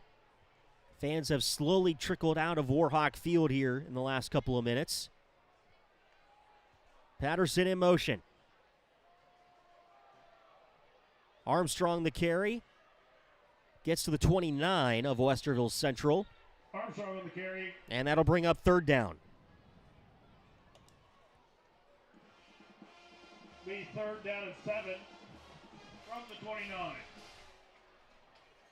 At the 29-yard line, 3rd down and 7 for Westerville South.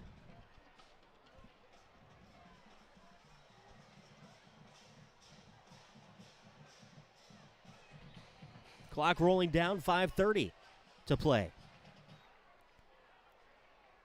3 receivers set to the near side right, ball far hash mark. Andrews out of the gun. They'll hand it off. Gordon up the middle, breaks a tackle to the 25 and down to the 23-yard line. That's going to bring up 4th and short, I believe. Musagala on the stop for Westerville Central. It'll be 4th and 1 for Westerville South now with 5 minutes to play.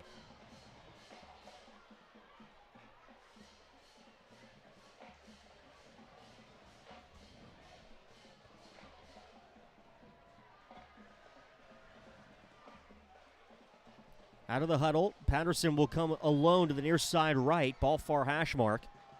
Andrews out of the gun, play clock was winding down. He'll keep it himself to the 20, and he's going to have enough for the first down as he keeps the legs churning and gets down to about the 17-yard line. On that 4th and 1, the Wildcats convert, and it'll be a first down for Westerville South. First down for Westerville South. Well, I have to admit, Wes, that looking ahead a little bit, the Battle of the Ville will continue when South and North face each other, and that'll decide who rules the Ville this year, and I think that's going to be a big matchup with these 2 running games that these 2 teams have. Yeah, I got to say, I think North looked a little bit better against the Warhawks running the ball physically, but I think the South team, a little more speed, a little bit more sound defensively, could play a factor. Gordon on the carry, first down, and he's brought down inside the 15. He might even get the 13. And that'll bring up 2nd down for Westerville South. Devon Lipsy had the tackle for the Hawks. Next week, Westerville Central will be back at home. They'll play host to the Chieftains of Belle Fountain. 2nd and 6 from the 17. If you remember last year, we went out to Belle Fountain and saw Tavian St. Clair, the recruit to Ohio State, play against the Warhawks. Tavian St. Clair showed why he was going to Ohio State. Armstrong on the carry on 2nd down, makes his way to the 10, and he pushes the pile. It finally goes down. Enough for a first down, I believe. I think he's going to make his way to the 6-yard line, and it is a first down. Musagala on the stop for Westerville Central. Fresh set of downs for the Wildcats. This will be, I believe, the 11th play of the drive, if I'm calculating correctly.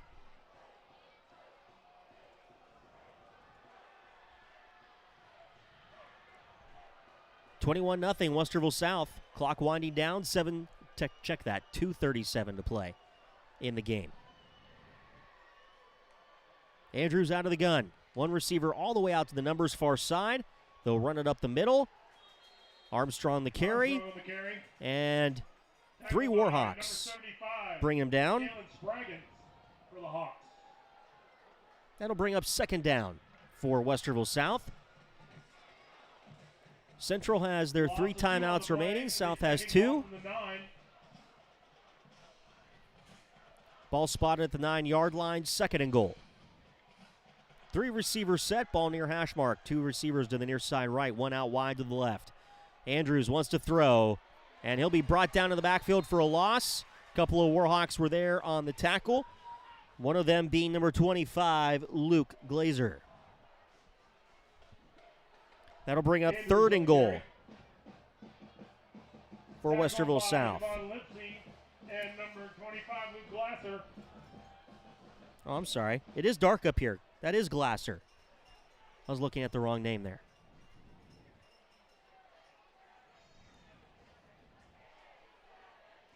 Minute 22 to play. South with a 3rd and goal at the Westerville Central 14-yard line. Andrews out of the gun. They'll hand it off Armstrong, and he'll be brought down on the play. Armstrong on the carry.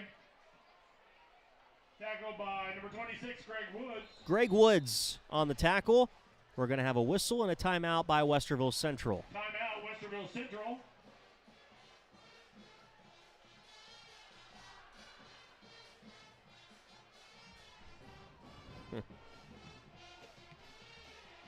.102 with the timeout on the clock.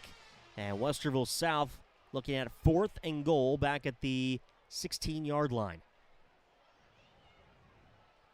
Is that concession stand for Westerville South side still grilling up burgers over there? The smoke is coming across the field in a big way. I can see some flames over there still. I think they're still grilling for the concessions over there late in this 4th quarter. Ethan Rosen. I'm sure our sideline reporter would take a burger, maybe a hot dog. I'm no hater of a food test over here. All right, we're going to get from the 23, a 33-yard field goal attempt for Rosen. For 33 yards. Off the right hash mark into the south end zone. Everything looked good. Kick is away, and it is good. Rosen's kick is good. A 33-yard field goal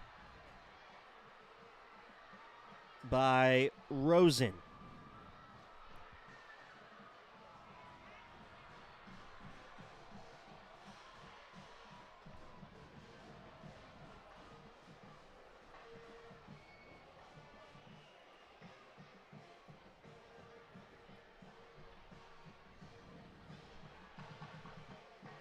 .58 seconds remain in this one. And it's now 24-0. Omar Bangura back deep. The kickoff here by Rosen.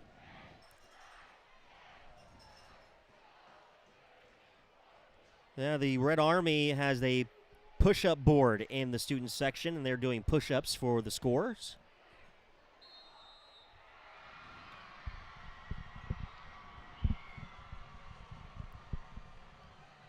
Rosen has it teed up for Westerville South. 58 seconds to play, and he will send this one away. Bobbled at the 10-yard line by Westerville Central. They'll bring it out. Out to the 20. Breaking a tackle to the 25. Goes number 3, Nico Bogatic. There's a penalty marker down. I might have seen a face mask there. I thought Bogatic had his head whipped around because of that. And it is personal foul face mask against Westerville South. Wildcats.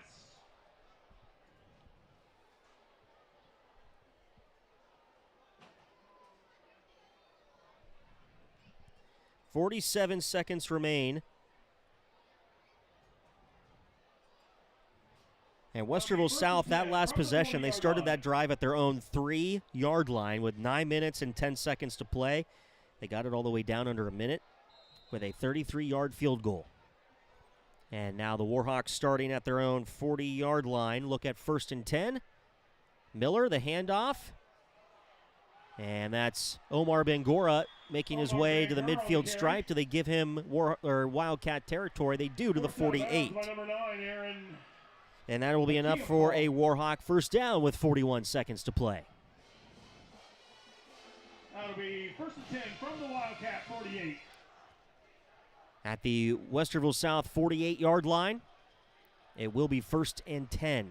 Reminder, our post-game wrap-up comes up next. Wes Minke will talk with Westerville Central head coach Josh Franke. That's coming up inside our post-game wrap-up. Owen Bangura in the backfield now with Miller out of the gun. Rylan Moran split out wide to the right. Bangura the carry. Gets to the 45, and he'll be wrapped up right around there at the 45-yard line. It's going to bring up 2nd down. And we're going to get a whistle and a timeout taken by Westerville Central with 28 seconds remaining here in the game.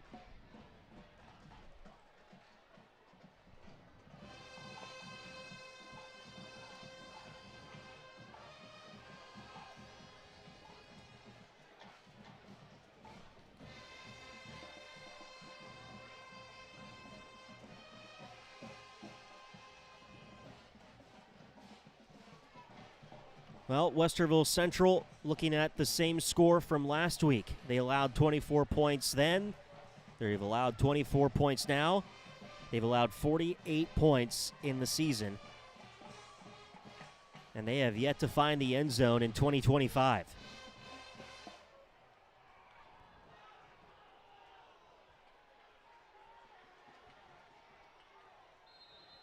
28 seconds remain out of the timeout. 2nd down and 7 for Westerville Central.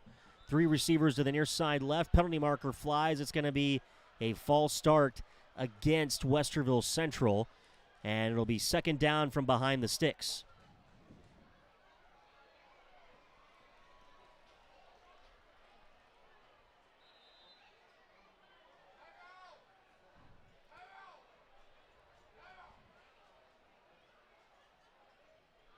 Miller out of the gun. 2nd down and 11. Miller dropping back, throwing over the middle. He was looking for Bangura. It was broken up on the play. Broken up on the play by number 15, Carlos Higgins, who had that breakup for Westerville South. It'll be 3rd down now for the Warhawks. 3rd down and 23 seconds to play.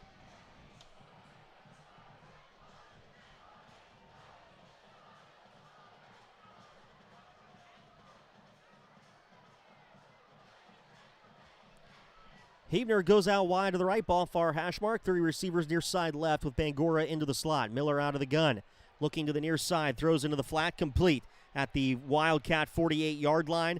Across the 45, goes to Devin Smith. And a timeout taken by Westerville Central as they stop the clock with 13 seconds to play in the game. Warhawks final timeout.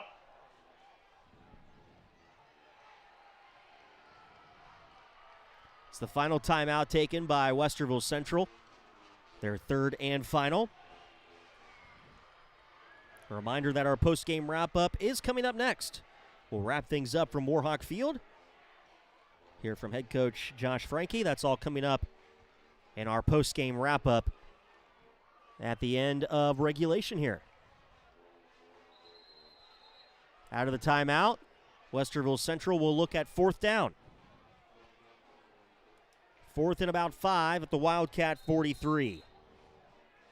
Miller will be all alone in the backfield, 5 wide. Now Rylan Moran in motion, near side to right. Dropping back is Miller, wanting to go deep, looking for Cam Hebner. He's going to leave it short. Penalty markers fly in, though. Flag on the play. Incomplete. Pass interference is going to be the call against Westerville South.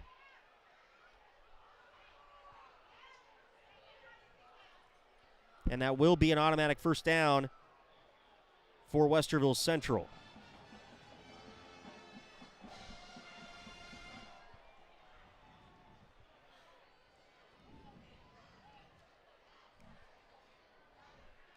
Seven seconds to play. Interference on the Wildcats. Ball will be spotted at the Wildcat 28-yard line. 1st and 10 for the Warhawks. 3 receivers, check that. 4 go out wide to the right in a bunch formation. Bangura all alone near side left at the numbers. Ball near hash mark. Miller dropping back under some pressure. Rolls out to his left. Wants to throw. Didn't release. Now he releases. Back of the end zone. Intercepted by Westerville South. And that's the end of the game, ladies and gentlemen. Your score. Clock will expire. 24. And the ball will be intercepted in the back of the end zone by Wesley Mensa. And the Warhawks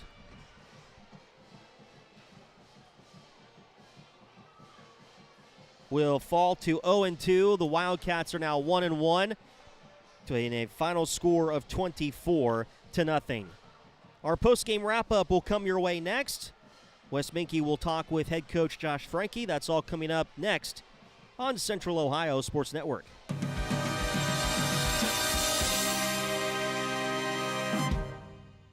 How serious is youth vaping? Irreversible lung damage serious. 1 in 10 kids vape serious. which warrants a serious conversation from a serious parental figure like yourself. Not the seriously know-it-all sports dad or the seriously smart podcaster. It requires a serious conversation that is best had by you. No, seriously, the best person to talk to your child about vaping is you. To start the conversation, visit talkaboutvaping.org. Brought to you by the American Lung Association and the Ad Council. Man, I loved playing high school sports growing up. And it's fun being a fan now, don't get me wrong, but sitting in the stands feels like I'm missing out on all the action, you know?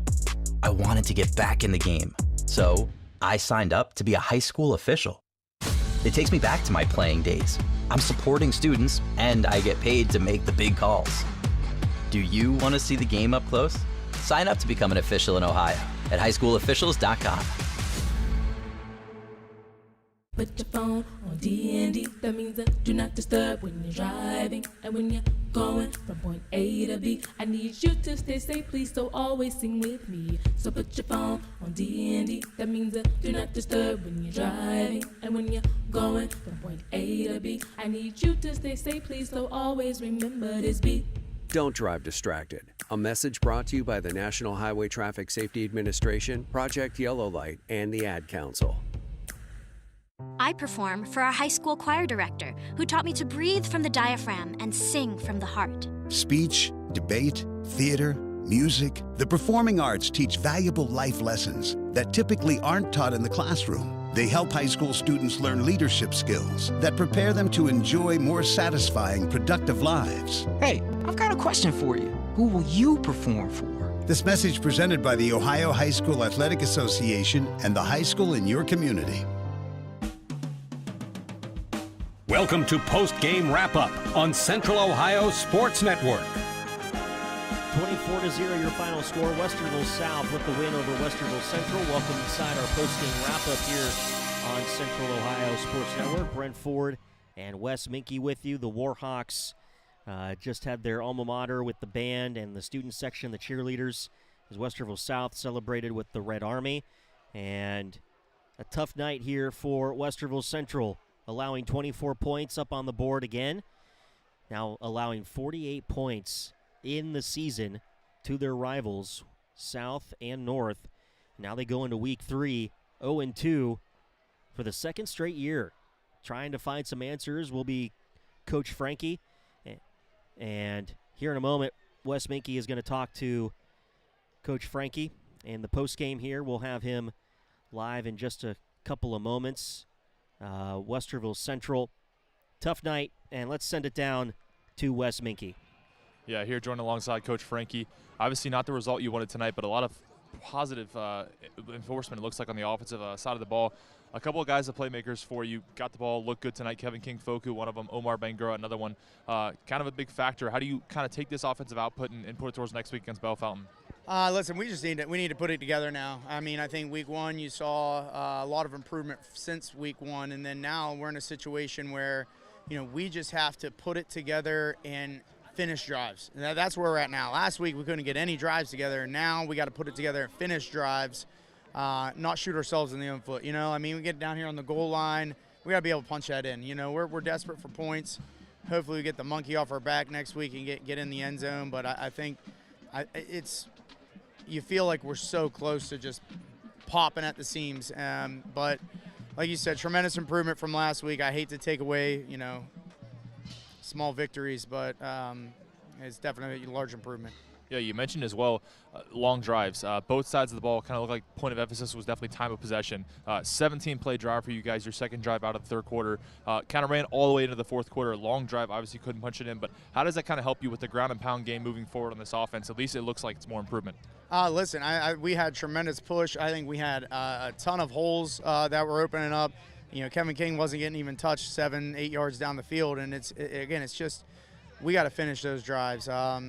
You know, and then the pass game, I think, you know, we're helping Nate out, but, you know, he needs to we need to get him some confidence somehow. I think you're seeing a kid that is out there and he's doing the best he can, but we need to try and manufacture some things to get him some confidence and get him going.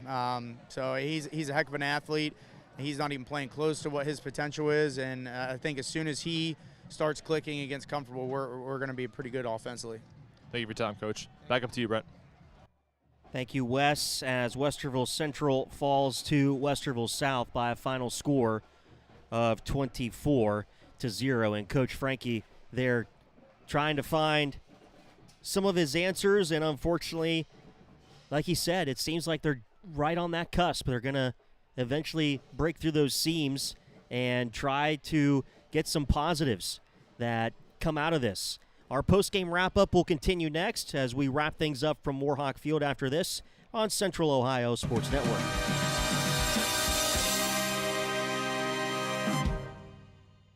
As veterans, we're no strangers to helping others. That's what we were taught, service before self. But we do have one question for the veterans listening. When was the last time you reached out for help? If you or someone you know needs resources, whether it's for stress, finances, employment, or mental health, don't wait. Reach out. Find more information at va.gov/reach. That's va.gov/reach. Brought to you by the United States Department of Veterans Affairs and the Ad Council. Hi, I'm former Major League Baseball All-Star Al Oliver. When I played, I tried to make it a simple game, like see the ball, hit the ball. But trust me, sports are not that simple.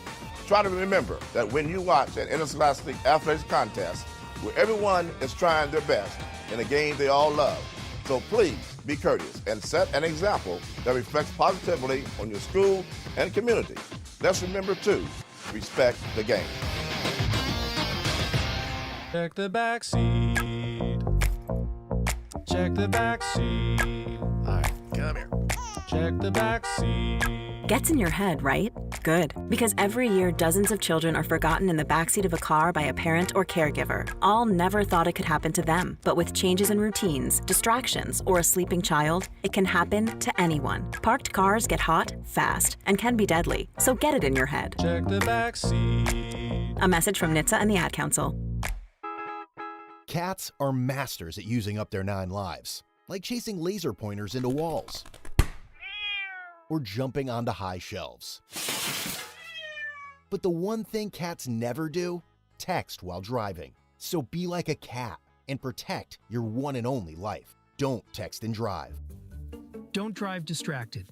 A message brought to you by the National Highway Traffic Safety Administration, Project Yellow Light, and the Ad Council. You're listening to Post Game Wrap Up on Central Ohio Sports Network.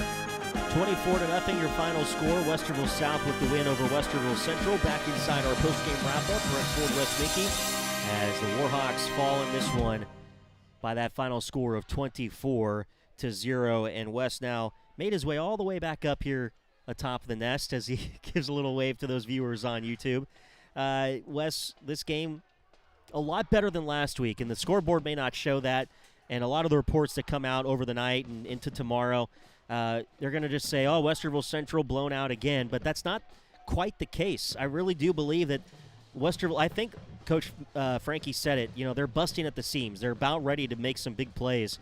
And a couple of these big touchdowns were 1 or 2 big plays. And the defense was holding. And I thought that there was big improvement from week 1 to week 2.